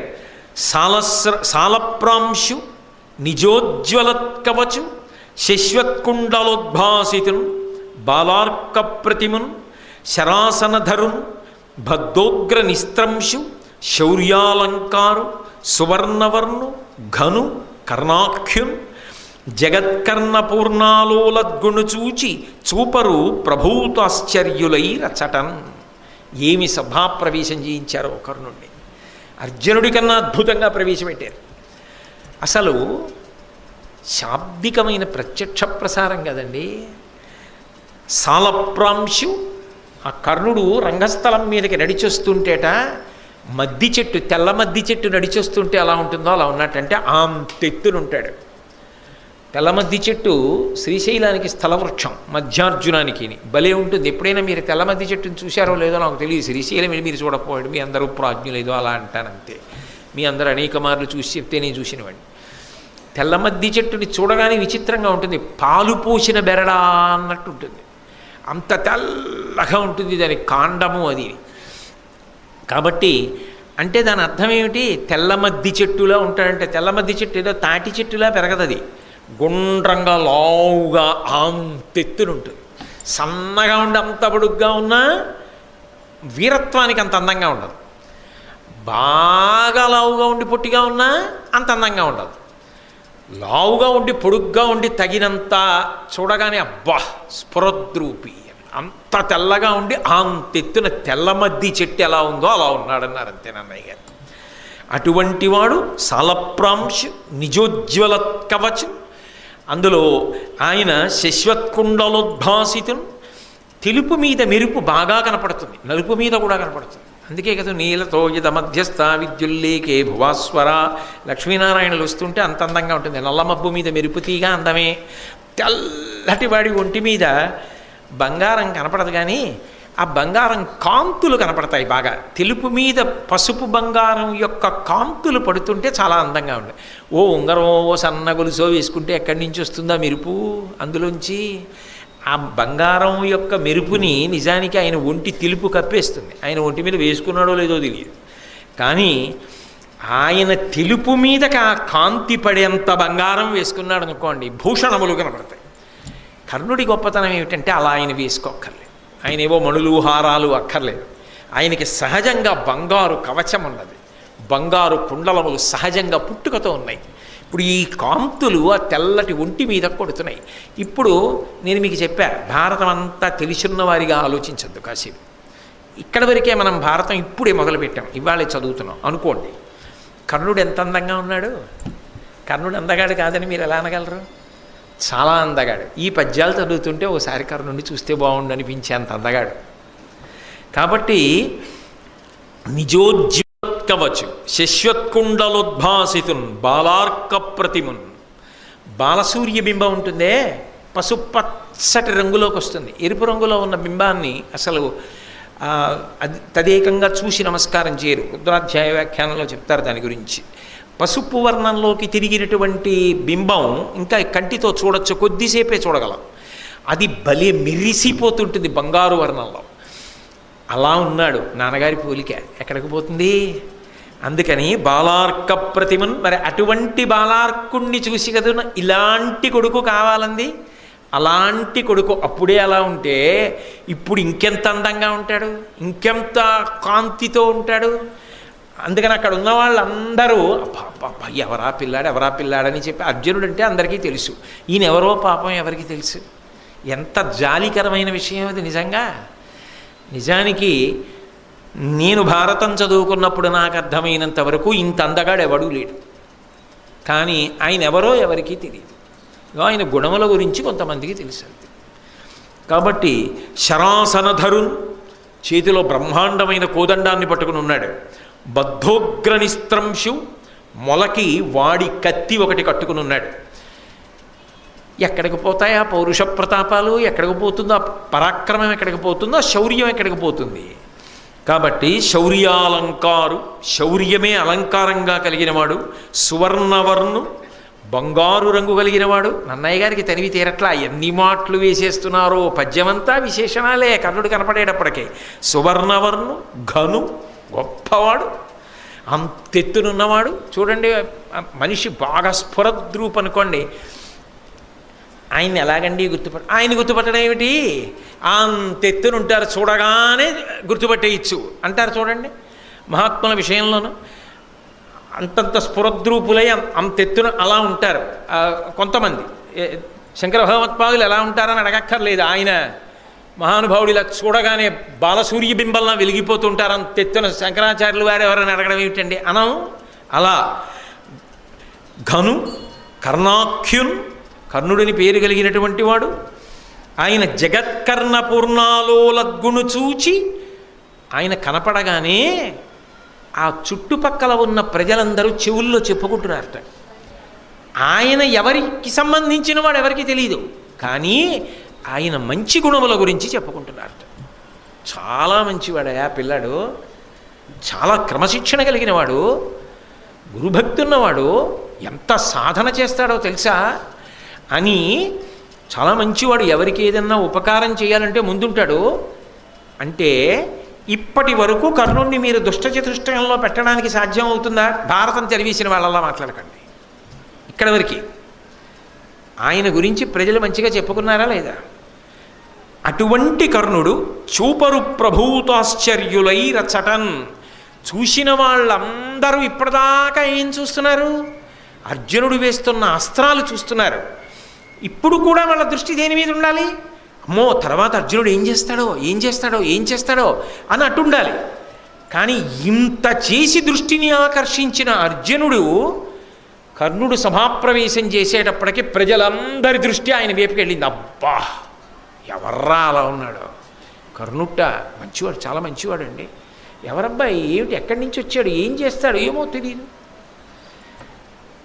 ఇప్పుడు ఆ పిల్లవాడు సభాప్రవేశం చేశాడు.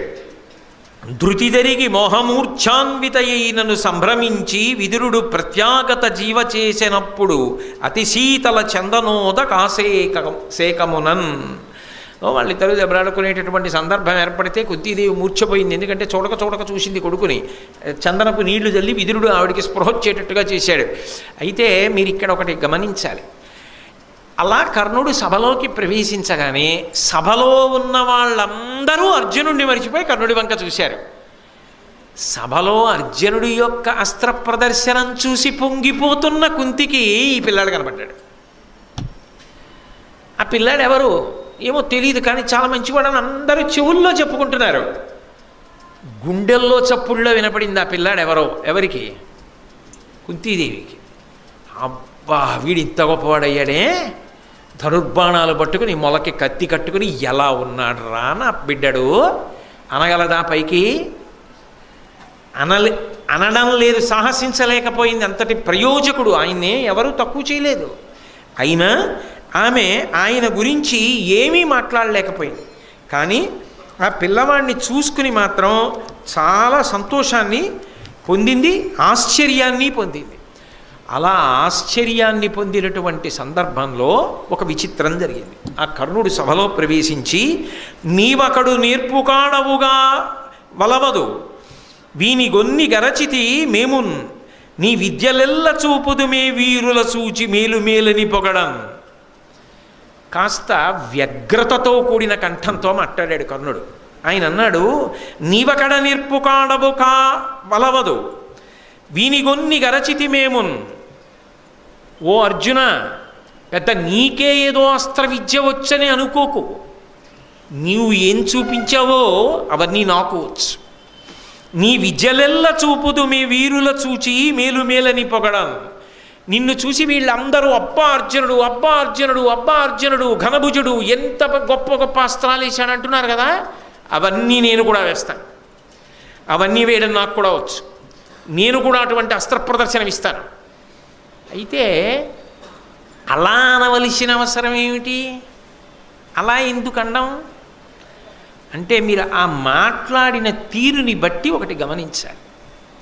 అక్కడ ఏమైందంటే, దీని నేపథ్యాన్ని మీరు కొంచెం జాగ్రత్తగా పరిశీలనం చేస్తే అర్జునుడికి అవకాశం ఇచ్చినట్టే కర్ణుణ్ణి కూడా పిలిచి సభలో, ఈయన కర్ణుడు, ఈయన కూడా గొప్పగా అస్త్రములను ప్రదర్శిస్తాడు, ఈయన ఫలానా వారి బిడ్డడు, ఈయన ఇలా విద్య నేర్చుకున్నాడు, ఇప్పుడు ఆ పిల్లవాడు చూపించేటటువంటి అస్త్ర విద్యా ప్రదర్శనం చూడండి అనేవాళ్ళుంటే కర్ణుడి జీవితం ఇంకొకలా ఉండేది.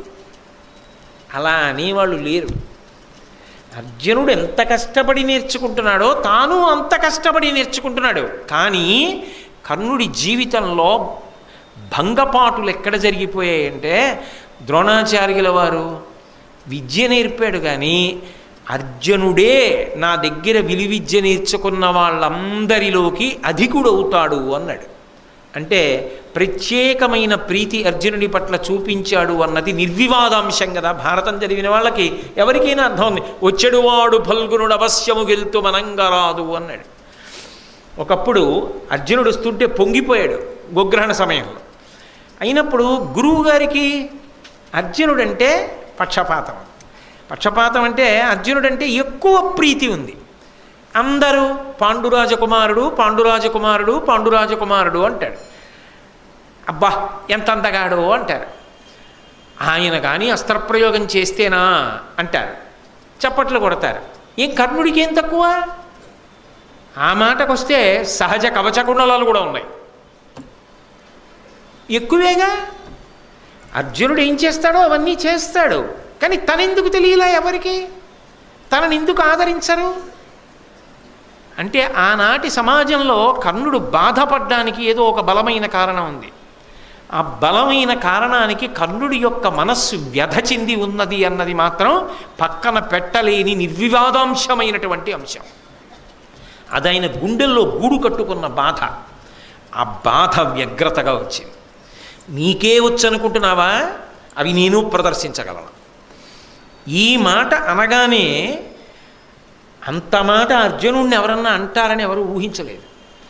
ఈ మాట ఏదో సణిగినట్టుగా కాదు, గొణిగినట్టుగా కాదు, ప్రకటనంగా అందరూ వినేటట్టుగా ఝంకారంతో మాట్లాడాడు. అంటే నాకు ఒక్క అవకాశం ఇవ్వండి, నేను ఎంతటి తేజోమూర్తినో ఎంత ప్రజ్ఞాశాలినో నిరూపణం చేస్తాను. ఎందుకు నా గురించి ఎందుకు రాదు సభలో? నా గురించి ఎందుకు 10 మంది అలా ఆదరించరు? నాకెందుకు విద్యాభ్యాసం అలా ఇవ్వరు? నన్నెందుకు అలా ఎక్కువ ప్రేమతో చూడరు? ఎక్కడో ఆయన మనసులో ఏదో ఆక్రోశం ఉంది. ఆ ఆక్రోశం బయటపడిపోయింది. ఆ ఆక్రోశం ఏమైపోయిందంటే ఆయనకి తెలియకుండానే అది అర్జునుడి పట్ల మాత్సర్యంగా ఏర్పడింది. పెట్టి పుట్టినవాడు అర్జునుడు. పాండురాజు కొడుకు అంటారు, కుంతీదేవి కొడుకు అంటారు. తండ్రి చిన్నతనంలో చచ్చిపోయినా అంత వృద్ధిలోకి తీసుకొచ్చారు. తాతగారు భీష్ముడు ఒళ్ళో కూర్చోబెట్టుకుంటాడు. ద్రోణాచార్యుల వారు అందరికన్నా గొప్పవాణ్ణి చేస్తానని విలువిద్య నేర్పుతాడు. అంతఃపురంలో ఉంటాడు. నాకేం రాదు, నేను అలాగే విలువిద్య నేర్చుకోగలను, నేను అలాగే గురి చూసి కొట్టగలను. పాపం మహానుభావుడు ఆయన, కుంతీసుతుడు ఆయన, సూర్యసుతుడు ఆయనకున్న శౌర్య పరాక్రమాలు ఆయనకున్నాయి, కానీ అవి రాణించకుండా పోయే దురదృష్టవంతుడు. నేను ఎన్ని మాటలు చెప్పాలి దానికి కారణం? ఎక్కడో జరిగిన ఒక పొరపాటు ఆయన్ని కాల్చింది. నాకెందుకు లేదు ఈ గుర్తింపు? అన్ని విధాలా సమానుణ్ణి కాదు, అధికుణ్ణి ఆ మాటకు వస్తే, కానీ నాకు గోడ చేరుపు లేదు. ఇది ఆయన ఆక్రోశం. ఈ అర్జునుడికి ఇంత పేరు వస్తోంది, నిజానికి అంత అర్హత నాకున్నా నాకు రావట్లేదు. ఈ బాధ అర్జునుడి పట్ల మాత్సర్యంగా మారింది. అది పరిణితి లేని వయస్సు. అంత పరిణితి కర్ణుడికి ఉండాలని చెప్పడం కూడా సాధ్యం కాదు. నిర్మోహమాటంగా మాట్లాడితే, నిస్సంకోచంగా మాట్లాడితే, ఎప్పుడు తప్పు చేసినప్పుడు తప్పు, ఒప్పు చేసినప్పుడు ఒప్పు, తప్పుని ఒప్పుని ఒకటి చేసి మాట్లాడడం పక్షపాతరహితంగా గ్రంథాన్ని పరిశీలనం చేయడం కాదు. కాబట్టి ఉన్నది ఉన్నట్టే మాట్లాడాలి. ఇది అర్జునుడి పట్ల మాత్సర్యంగా మారింది కర్ణుడికి. అందుకే నాకు కూడా ఒక అవకాశం ఇవ్వండి అని ఆయన ద్రోణుణ్ణో కృపాచార్యుల వారినో ఎవరినో అడగలేదు. ఆయన అర్జునుడిని ఉద్దేశించి మాట్లాడాడు సభలో. అప్పుడు అర్జునుడి తప్పేమిటి? ఆయనకు అవకాశం ఇచ్చారు, ఆయన అస్త్ర విద్యా ప్రదర్శనం ఆయన చేశాడు, అంతవరకే కదా. కానీ అల్లో ఇంతమంది జేజేలు పలుకుతున్నారే సభలో, ఇంతమంది గొప్పవాడు, ఘనభుజుడు, పాండురాజకుమారుడు, కుంతీసుతుడు, అర్జునుడు ఇంత పొగుడుతున్నారు, ఇవి నేను చేయలేనా? అవలీలగా చేస్తాను. నన్నయ్య గారు మాట అన్నారు కూడా, ఇవన్నీ అవలీలగా చేశాడు కర్ణుడు అన్నారు. అంటే అర్జునుడి కన్నా ఎలా తక్కువ ఆ స్థాయిలో? తక్కువ అని చెప్పడం కుదరదు. కానీ మీరు ఒకటి ఆలోచించండి, మరి ఏ రకంగానూ తక్కువ కాకపోయినా ఆ అవకాశం రానప్పుడు, ఆ కీర్తి రానప్పుడు, ఆ ఆదరణ లోపించినప్పుడు, అటువంటి ప్రోత్సాహం లభించినప్పుడు ఆయన మనసు బాధపడితే అది ఎలా తప్పడతారు మీరు? సమర్థనీయమే, కానీ పరిణితి లేని స్థితి అర్జునుడి పట్ల మాత్సర్యంగా మారింది. ఇది పెట్టుబడైంది దుర్యోధనుడికి. వెంటనే అర్జునుడు చూశాడు.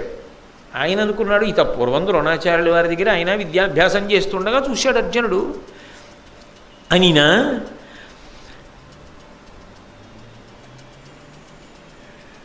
సూర్యతనయు పలుకులు జనులకు విస్మయము, సవ్యసాచికి కోపంబును సిగ్గును, మరి దుర్యోధనునకు ప్రీతియును చేసే తక్షణ మాత్రమునన్. ఇక్కడ పెద్ద మలుపు తిరిగిపోయింది భారతం. ఎప్పుడైతే కర్ణుడు వచ్చి ఈ మాట అన్నాడో, అని అనగానే అది అనిన ఇనతనయు పలుకులు, ఇనుడు అంటే సూర్యుడు, సూర్యుని యొక్క కుమారుడైనటువంటి కర్ణుడి పలుకులు. ఎందుకని ఆయన సూర్యపుత్రుడేగా. శౌర్యము, ఆ పరాక్రమము అవన్నీ తేజోంశ సంభవములు. మహానుభావుడు నిజంగా ఆయన దురదృష్టం కప్పేసింది ఆయన. కాబట్టి ఆ జనులకు విస్మయము, అందరూ ఆశ్చర్యపోయారు. ఉత్తిరే డంబాలేదు అందామంటే అలాగే కనపడుతున్నాడు, నిజంగా అలా నిలబడగలిగిన వాళ్ళ కనపడుతున్నాడు. అందుకని జనులకు ఆశ్చర్యం వేసింది. అదేమిటి మరి ఇంత తేజోమూర్తి అయితే అసలు ఇతని గురించి లోకంలో అంతా ఆ పేరు ఎందుకు బయటికి రాలేదు? కాబట్టి జనులకు విస్మయము, సవ్యసాచికి కోపంబు సిగ్గు. అర్జునుడికి అందరూ నన్ను పొగుడుతూ నేనేదో ఇంత గొప్పవాడిని అనుకునే సమయానికి ఈయన వచ్చి ఇలా అనేటప్పటికీ నా పరువు పోయింది కదా, కోపం. ఆయన ఇవన్నీ ప్రయోగిస్తే ఇంకా నా గొప్ప ఏమిటి? సిగ్గు. అంటే నీతో సమానుడు ఇంకొకడు ఉండగా, లేదా నీకన్నా అధికుడే ఉండగా నీకు ఇంత కీర్తి లోకం ఇవ్వడం అంగీకరించవలసిన విషయం కాదు. కానీ అర్జునుడు కోరి తెచ్చుకున్నది కాదు. ఆయన అస్త్ర విద్యా ప్రదర్శనం చేశాడంతే. మాత్సర్యంగా కర్ణుడు ఎందు మారిపోయింది. ఆ పరిస్థితులు అటువంటివి. దానికి కర్ణుడిని తప్పు పట్టడానికి కూడా లేదు. కాబట్టి మరి దుర్యోధనునికి ప్రీతియును చేసే తక్షణ మాత్రం దుర్యోధనుడికి మాత్రం గొప్ప సంతోషం వేసింది. ఎందుకని? భక్తి అయిపోయింది స్థానం. అసలు ఇంకా కర్ణుడు బాణం వేయలేదు. ఇన్నాళ్ళకి అర్జునుణ్ణి ఎదిరించి నిలబడి ఇవి నే చేయలేనేమిట్రా అనేవాడు వచ్చాడ్రా, విలాంటి వాడొకడు దొరుకుతాడా అని కదా చూస్తున్నా. భీష్మద్రోణులు ఉన్నా నాకు నమ్మకం లేదు. ఇప్పుడు దొరికాడు నాకు. ఆ దుర్యోధనుడి మనసు పొంగిపోయింది. ఇప్పుడు ఆ కర్ణుడు జారిపోకుండా పట్టేసుకోవాలి. దుర్యోధనుడు పట్టేసుకున్నాడు అనుకోండి, కర్ణుడు దుర్యోధనుడి వైపు వెళ్ళిపోయాడు అనుకోండి, పాపం ఆయన జీవితం అపకీర్తి వైపుకి వెళ్ళిపోతుంది. ఎన్ని గుణములు ఉన్నవాడంతా, ఎంత శౌర్యం ఉన్నవాడైనా పాము పుట్ట చేరిపోయింది పొదలోకి. దుర్యోధనుడు సంతోషాన్ని పొందాడు. ఆయన కర్మ ఏమిటంటే అలా బారిపడకుండా ఆయన్ని కాపాడి రక్షించి ఆయనకి మంచి మాటలు చెప్పి ఇది ఇటు అది అటు అని చెప్పడానికి తల్లి సభలో ఉన్నా చెప్పదు, మా అబ్బాయిని చెప్పదు. ఒరే నాన్న నువ్వు నా కొడుకువిరా, అటు వెళ్ళడం ఏమిటిరా బంగారు తండ్రి, ధర్మరాజు కన్నా పెద్దవాడివిరా అని ఆవిడ అందో. ఆవిడికి ఎప్పుడూ లోకభీతి. పొరపాటు చేసినప్పుడు పొరపాటు అయిపోయింది. అన్నీ తెలుసున్నవాడు ఆకాశంలో వెలుగుతున్నాడు, ఆయన చెప్పడు. లోకగతి అలాగే ఉంటుంది. పొరపాటు వరకే, తర్వాత ఎవరిదారి వాళ్ళదే. ఆయన చెప్పడు. తనంత తాను తెలుసుకోగలిగినంత పరిణితి కర్ణుడికి ఉందని ఆ వయసులో నిర్ధారణ చేయడం సాధ్యం కాదు. ఆయన ఒక క్లిష్టమైనటువంటి సన్నివేశంలో ఇరుక్కునున్నాడు ఇప్పుడు. దాన్ని నన్నయ్య గారు ఎంత అద్భుతంగా వర్ణించారో చూడండి. భావ ప్రకటనంతో వర్ణించారు. అర్జునుడికి కోపం సిగ్గు, సభలో ఉన్న వాళ్ళకి ఆశ్చర్యం, దుర్యోధనుడికి ప్రీతి. మూడు కలిగేటట్టుగా. అంటే కర్ణుడి జీవితం ఇటు తిరిగిపోతోందన్నది అర్థమైపోవట్లా, ఏమైపోతుంది కర్ణుడి జీవితం అన్నది అర్థమైపోవట్లా. కాబట్టి అర్జునుణ్ణి ద్రోణాచార్యుల వారు అన్నారు తప్పకుండా, అది గురు హృదయం. నువ్వు నీ సమర్థతను వెల్లడి చేసుకోవడానికి, నీకున్న అస్త్ర విద్యా ప్రదర్శన నువ్వు చేయడానికి అభ్యంతరమే ఉంటుంది, చక్కగా చేయొచ్చు అని కర్ణుణ్ణి చూసి నువ్వు అస్త్ర విద్యనంతటినీ కూడా ప్రదర్శించవచ్చు అనగానే దుర్యోధనుడు లేచాడు. తమ్ముళ్లతో కలిసి గబగబా కర్ణుడి దగ్గరికి వచ్చాడు. ముందు కర్ణుణ్ణి గట్టిగా కౌగిలించుకున్నాడు. జారిపోకూడదు. తాను ముందు ఆయన్ని తన వైపుకి తెచ్చేసుకోవాలి. ఇంకా వేశాడా బాణం? వేయలేదు, అక్కర్లేదు. నమ్మకం వచ్చేసింది. ఎందుకని? అసలు ఆ రూపే చెప్పేసింది, ఆ ధైర్యం చెప్పేసింది, ఆ ఊపు చెప్పేసింది. చేసేస్తాడు. లేకపోతే ఇంతమంది మధ్యలో ఇలా మాట్లాడలేడు. ఇంకాసేపు అయితే ఏమవుతుందో అలా అవ్వకుండానే నేను నా వైపుకి తిప్పేసుకోవాలి. అందుకే లేచి వచ్చి కౌగిలించేసుకున్నాడు. అందులో దుర్మార్గుడు ఎవరైనా ఉంటే ప్రారంభం నుంచి దుర్యోధనుడే. తమ్ముళ్లతో వచ్చి కౌగిలించేసుకుని, నీవు నాకు మిత్రుడివి, నాకు నా బంధువులకు మేలు చేకూర్చి నాతో కలిసి రాజభోగాలను అనుభవించు అంటే ఏమిటి? పూర్ణ చేస్తున్నాడు. అర్జునుడు అంతఃపురంలో ఉన్నాడు, మాతో పాటు రాజభోగాలను అనుభవిస్తున్నాడు. నువ్వేం తక్కువ అర్జునుడి కన్నా, నువ్వు అంతఃపురంలో ఉండు, నాతో సమానంగా రాజభోగాలను అనుభవించు. నా స్నేహితులు, నా బంధువులు అంటే అదిగో వాళ్ళు పాండవులు, వాళ్ళు ఎలా ఉన్నారో అలా నువ్వు ఉండు, నువ్వు ఆ సంతోషాన్ని అనుభవించు. అంటే బాగా పట్టుకోండి, కర్ణుడి మనసు ఏ విషయంలో గాయపడి ఉందో ఆ గాయమునకు మందు దుర్యోధనుడు వేస్తున్నాడు. సహజంగా ఎటు తిరిగిపోతుంది కర్ణహృదయం, దుర్యోధనుడి వైపుకి తిరిగిపోతుంది. తాను ఆ కాలంలో ఆ సందర్భంలో సమాజంలో ఏ విషయంలో తాను బాధకి గురయ్యాడో ఆ బాధని తీర్చినవాడు దుర్యోధనుడు కనుక దుర్యోధనుడి వైపు కర్ణుడి తిరిగిపోవడాన్ని తప్పని మీరు ఎలా అనగలరు? అప్పటికంతే, అది వ్యక్తిగా ఎవరైనా చేసే పని. ఆ ఉపశాంతి అంతే, పైగా వయస్సు అంతే. ఇవన్నీ దృష్టిలో పెట్టుకోకుండా కర్ణుడి మీద తీర్పు చెప్పడం సాహసం. బాగా గుర్తుపెట్టుకోండి, ఇంకా మీరు భారతం పూర్తిగా చదవలేదు, ఇక్కడ వరకే చదివారు. కాబట్టి నా రాజ్యభోగాలు నువ్వు కూడా అనుభవించు, నాతో స్నేహం చేయడానికి సమ్మతించు అని నాకొక్క కోరిక కర్ణ. నువ్వు కూడా అస్త్ర విద్యా ప్రదర్శనం చేయడం కాదు, ఈ అర్జునుడితో ద్వంద్వయుద్ధం చేయి. ఎందుకని? భీముడు చేసినప్పుడు తానున్నాడు, చేశాడు, వెళ్ళి విడదీయవలసి వచ్చింది ఇద్దరిని. అర్జునుడు చేస్తున్నప్పుడు అలా చేస్తానన్నవాడు లేడు, అందుకని ఆయన వరకే ప్రదర్శన చేసి వెళ్ళిపోబోయాడు. నువ్వు కూడా ప్రదర్శన చేసి వదిలేయడం కాదు, అర్జునుడితో ద్వంద్వయుద్ధం చేయి. భీముడితో నేను చేశా, నువ్వు అర్జునుడితో చేయి. వేసేశాడుగా మంత్రం, నువ్వు నావాడివి, నా అంతఃపురానికి రా, నాతో రాజభోగాలు అనుభవించు అన్నాడు కదూ, తన వైపుకి తిప్పుకున్నాడు. ఇప్పుడు నువ్వు అర్జునుడితో యుద్ధం చెయ్యట్టున్నాడు. అది ఎందుకు పెట్టారు సభ? అస్త్ర విద్యా ప్రదర్శనానికి. దాన్ని దేని కింద మారుస్తున్నాడు? యుద్ధానికి, భూమి కింద మారుస్తున్నాడు. ఎందుకని? వాళ్ళిద్దరూ కొట్టుకోవాలి. అప్పటికి అర్జునుడు పోయినా తనకేం బాధ లేదు. తప్పైతే అయింది, కర్ణుడి మీదకు పోతుంది. కానీ అర్జునుడు వెళ్ళిపోయాడు, అమ్మయ్య తన కథ అయిపోయింది, పూర్తి అయిపోయింది కథ. వాడేసుకున్నాడంతే అవకాశాలు. ఎవరి బుద్ధులు ఎలా ఉంటాయో చూడండి. ఏమి మహాభారతం, ఏమి రచన, ఏమి వ్యక్తిత్వాలు, మనుష్యుల జీవితాల్ని అంత అద్భుతంగా ప్రకాశింపచేసింది భారతం. కాబట్టి అనేటప్పటికీ అర్జునుడు కర్ణుడి వంక చూశాడు. ఏమిటి అనుకోలేదు, అయిపోయింది ఇంకా అస్త్ర విద్యా ప్రదర్శనం, తను వెళ్ళిపోదాం అనుకుంటున్నాడు.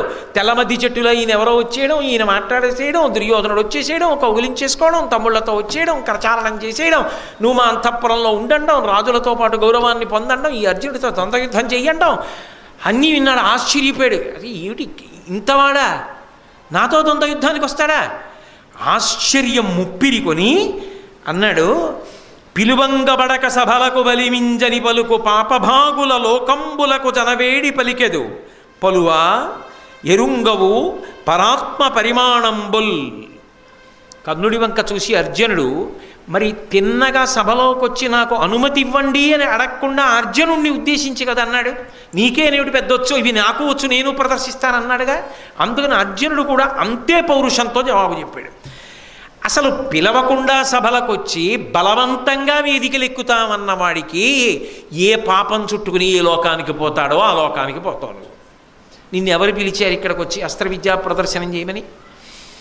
బలవంతంగా సభలో ప్రవేశించి నేను అస్త్ర విద్యా ప్రదర్శనం చేస్తాను, నీకే వచ్చా నాకు వచ్చంటావేమిటి అని పలువా దుర్మార్గుడా ఎరుంగవు పరాత్మ పరిమాణంబుల్. ఎవరికి ఎవరితో ఏ వ్యత్యాసం ఉందో తెలుసుకోలేకపోతున్నావు. నువ్వు నేను సమానమా? ఆయన అతిశయం అయింది, ఆయన గర్వం అయింది, ఆయన అహంకారం అయింది. ఇది కర్ణుడిని రెచ్చగొడుతోంది. మాత్సర్యం కాదు, అసలే మాత్సర్యం. దానికి వెనక ఇప్పుడు దుర్యోధనుడి దన్ను దొరికింది. దన్ను దొరికిన మీదట అర్జునుడు ఈ మాటలు అంటున్నాడు. అన్న తర్వాత అతనిలో ఉన్నటువంటి అగ్ని మరింత రగులుకుంటుందా, రగులుకోదా? మరింత రగులుకుంది. కర్ణుడు అర్జునుడి వంక చూసి అన్నాడు, అంటే ఇప్పుడు అసలు యుద్ధం మొదలైపోయింది. ఎక్కడ? మాటల యుద్ధం దగ్గర మొదలైపోయింది. కుమారాస్త్ర విద్యా ప్రదర్శనం కాస్త భీమదుర్యోధనుల మధ్య యుద్ధభూమి అయింది. అనుకోని రీతిలో కర్ణార్జునుల మధ్య యుద్ధభూమి అయిపోతోంది. అలా వాడు ఉన్నాడు వస్తాడని అర్జునుడు కూడా అనుకోలేదు, ఎవరూ అనుకోలేదు. ఆ మాటకు వస్తే కర్ణుడు అన్నాడు, అయిన విని పార్థునకు ఇట్లనియే ఇనాత్మజుడు దుర్బలాశ్వేసాక్షేప నిబంధమ్ములు పలుకక ఘన నిశితాస్త్రముల పలుకు గడుగుమునాతో. అర్జున, ఈ ధర్మాలు, నిన్నెవడు పిలిచాడు, నువ్వెక్కడి నుంచి వచ్చావు, నువ్వు ఎలా యుద్ధం చేస్తావు, తారతమ్యాలు తెలియవా, నేనెంతటి వాడినో తెలిసే వస్తున్నావా, ఇవన్నీ పిరికి పందలైన వాళ్ళు, బలహీనులైన వాళ్ళు ఉంటారు. వాళ్ళ దగ్గర చెప్పా మాటలు చెప్తే నీ మాటలు విని బాబోయ్ నిజంగా అంత వాళ్ళ ఉంది, మనం వెడితే ఏమైపోతామేమోనని వెళ్ళిపోతారేమో. నాతో మాటలు కాదు, బాణాలు ఇష్టం, యుద్ధానికి రా. అంతేకాని ఈ మాటలన్నీ ఎందుకు, ఇన్ని మాటలు అక్కర్లేదు, బాణాలి నేను వేస్తాను, తెలిసిపోతుంది ఎవరో, దానికి మాటలు ఎందుకయా. ఇప్పుడు అర్జునుణ్ణి కర్ణుడు రెచ్చగొట్టాడు. రెచ్చగొట్టి ఇక్కడికి ఎలా వచ్చావు, ఇక్కడ అస్త్ర విద్యా ప్రదర్శనం చేయడానికి నీకేమీ ఆహ్వానం లేదుగా, సభలో బలవంతంగా ప్రవేశించి ఎలా నువ్వు మాట్లాడదాం అనుకుంటున్నావు అన్నావు కదూ. ఈ రంగభూమి అస్త్ర విశారదులకు వారికెల్లా సామాన్యముగా కారయ వీరికి జొరనగు వీరికి కాదను విచార విషయము కలదే. ఈ సభ పేరేమిటి? కుమారాస్త్ర విద్యా ప్రదర్శనము. ద్రోణాచార్యుల వారి దగ్గర విద్యాభ్యాసం చేసినటువంటి పిల్లలు ఎవరున్నారో వాళ్ళు నేర్చుకున్నవి ప్రదర్శించడానికి ఏర్పాటు చేయబడిన రంగస్థలం. నేను ఆయన దగ్గరే నేర్చుకున్నాను. నువ్వెలా ఆయన దగ్గర నేర్చుకున్నవాడివి ప్రదర్శించావో, మిగిలిన వాళ్ళు ఎలా ప్రదర్శించారో అలా నేను కూడా ప్రదర్శిస్తాను. వీళ్ళే ప్రదర్శించాలి, వీళ్ళు ప్రదర్శించకూడదని నియమం ఉన్నదా? ఆయన కడుపులో ఉన్న ఆక్రోశాన్ని వెళ్ళగక్కాడు కర్ణుడు. ఆ కారణం చేతనే కదా వెనకబడిపోతున్నాడు, ఆ ఆదరణ లేక కలు బాధపడుతున్నాడు. దాన్ని ప్రశ్న చేశాడు. అందుకే సామాన్యముగా కారయ వీరికి జొరనగు వీరికి కాదును విచార విషయము కలదే. వీళ్ళే ప్రదర్శించాలి, ఇంకొకళ్ళు ప్రదర్శించకూడదని ఇక్కడ నియమం ఉన్నదా చెప్పు. ద్రోణుడి శిష్యులు, నువ్వు శిష్యుడివి, నేను శిష్యుడిని, అంతే, అంతవరకే. ఇతర విషయాలు అనవసరం. కాబట్టి నీకు ఆహ్వానం ఉందా, నువ్వు వచ్చి మాట్లాడతావు, ఇవన్నీ ఎందుకు? నీకు విలువిద్యుంది, ప్రదర్శించావు, నాకు విలువిద్యుంది, నేను ప్రదర్శిస్తా. కాదు, ఇప్పుడు ఇక ద్వంద్వ యుద్ధమే, రా నువ్వే, నేను బాణాలేస్తా, నువ్వా నేనా తేల్చుకుందాం. ఇప్పుడు అది ఎక్కడ వరకు వెళ్ళిపోయింది అంటే కర్ణార్జునుల మధ్య ద్వంద్వయుద్ధం స్థాయికి వెళ్ళిపోయింది. వెళ్ళిపోగానే అసలు అందరూ బాగానే ఉన్నారు. ఇదేమిటో ఆశ్చర్యకర పరిణామం. ఇదేమిటి ఇదంతా ఎంతసేపు, నేనంటే ఇంతసేపు చెప్పాను కానీ అక్కడ చూసేవాళ్ళకి ఎంతసేపు అండి ఇది? 3 నిమిషాలు. ఇదేం ఆశ్చర్యకర సందర్భం. ఈ తెల్ల మద్ది చెట్టు అయినెవరు? ఆ యుద్ధం ఏమిటి? ఇంకా బాగా కర్ణుడు ఇంత గొప్పవాడు, ఇంత గొప్ప శౌర్యమున్నవాడు అని ఎవరికి తెలియదు. ఆయన్ని చూసేటప్పటికీ ముందు ఆయన రూపం ఆకర్షించింది. అబ్బా ఎంత ఎత్తునున్నాడు రా మహానుభావుడు, ఎంత పరాక్రమంతో కనబడుతున్నాడు రా అన్నంతవరకే ఉంది. కానీ గుండె దడదడలాడిపోతున్నది ఎవరికి? కుంతీదేవికి. ఎందుకని? యథార్థమునకు ఇద్దరూ తన బిడ్డలే. ఇద్దరూ తన బిడ్డలే. ఒకడు సహజ కవచ కుండలములు ఉన్నవాడు, ఒకడు పాండురాజు వలన జన్మించినవాడు, వేరొకడు సూర్యుడి వలన జన్మించినవాడు. ఇద్దరూ తన కొడుకులే, ఇద్దరూ పరాక్రమవంతులే, ఇద్దరూ యుద్ధభూమిలో తలపడుతున్నారు. ఏమవుతుందో? అంతేకాదు, ఒకణ్ణి దుర్యోధనుడు తన వైపుకి లాక్కుంటున్నాడు. ఇది ఏ విపత్కర పరిణామానికి దారితీస్తుందో, ఏ పెద్ద యుద్ధానికి విత్తనం ఇక్కడ పడుతుందో ఈ కుమారాస్త్ర విద్యా ప్రదర్శనంలో. చిట్ట చివరికి ఇది ఏ స్థాయికి వెళ్ళిపోతుందో. ఒకడి వలన 5గురా, 5గురిలో అర్జునుడి చేతిలోనో ఎవరి చేతిలోనో వీడా, ఆఖరికి 6గురిలో ఏ ఒకడు జారిపోయినా నాకు మాత్రం కొడుకు జారిపోయినట్లు కదా. అది ఆమె యొక్క బాధ. పైగా ధార్మికంగా పాండురాజు గారి వలన నేను కన్న సంతానం కదా, కన్యాగర్భం ఇప్పుడు వాళ్ళకి ఎదురొచ్చిందే, నేనా చెప్పలేకపోతున్నానే. వీళ్ళందరినీ కలిపి ఉంచితే అసలు వీళ్ళ వంక చూడగలిగిన వాళ్ళు. కర్ణుడు పాండవుల వైపుకి వచ్చేసాడు అనుకోండి, ఒక్క మాట కుద్ది చెప్పేసింది అనుకోండి, చెప్పేసి నాయనా నువ్వు అలా అనుకోవలసిన అవసరం లేదు, నువ్వు నా కుమారుడవు అంది అనుకోండి సభలో, ఏమో ఎలా ఉండేదో భారతం. అమ్మా అని వెళ్ళి కాళ్ళ మీద పడి, నాన్న తెలిసో తెలియకో ఇంతకాలం లోకనింద కోసం వెరిచాను, కన్యాగర్భం నా బిడ్డడివి, మీరు అలా కొట్టుకోవడానికి వీల్లేదు అని ఆమె కౌగిలించుకుందనుకోండి, కర్ణుడు ఒక్క బాణం కూడా అప్పటికి వేయలేదు. ఇంకా కర్ణుడు పాండవుల వైపుకి వెళ్ళిపోయాడు అనుకోండి, నడుస్తుందా భారతం? అసలు దుర్యోధనుడికి ఆశలు ఉంటాయా? అర్జునుడి గురించే బెంగెట్టుకుంటే కర్ణుడు కూడా చేరితే? దేవతల వ్యూహం ఒకటి ఉంటుంది కదా, ఆ సమయమునకు మాట్లాడవలసిన తల్లి మాట్లాడలేదు, ఎప్పుడూ మాట్లాడనట్టే. ఆ సమయమునకు మాట్లాడవలసిన వాడు మాట్లాడలేదు, ఎప్పుడూ మాట్లాడనట్టే. కథ వింత పుంతలు తొక్కుతోంది. కాబట్టి ఇప్పుడు ఏమవుతుంది? ఇంకొకటి అవ్వడానికి అవకాశం లేదు. ఇద్దరి మధ్య ద్వంద్వ యుద్ధంగా మారింది. ఇద్దరూ ఒకరి మీద ఒకరు బాణాలు వేసుకోవడం ప్రారంభం అవ్వాలి. అంత తొందర ఎందుకు? రేపు సాయంకాలం 7 గంటలకు కలుసుకున్నప్పుడు కథ ఎన్ని మలుపులు తిరుగుతుందో పరిశీలిద్దాం. మంగళాశాసన పరై మదాచార్య పురోగమై సర్వైశ్చ పూర్వైరాచార్యై సత్కృతాయాస్తు మంగళం. మంగళం కౌసలేంద్రాయ మహనీయ గుణాత్మనే చక్రవర్తి తనూజాయ సర్వభౌమాయ మంగళం. ఉమాకాంతాయ కాంతాయ కామితార్థప్రదాయినే శ్రీగిరీశాయ దేవాయ మలినాథాయ మంగళం. సర్వం శ్రీ ఉమామహేశ్వర పరబ్రహ్మార్పణమస్తు. స్వస్తి.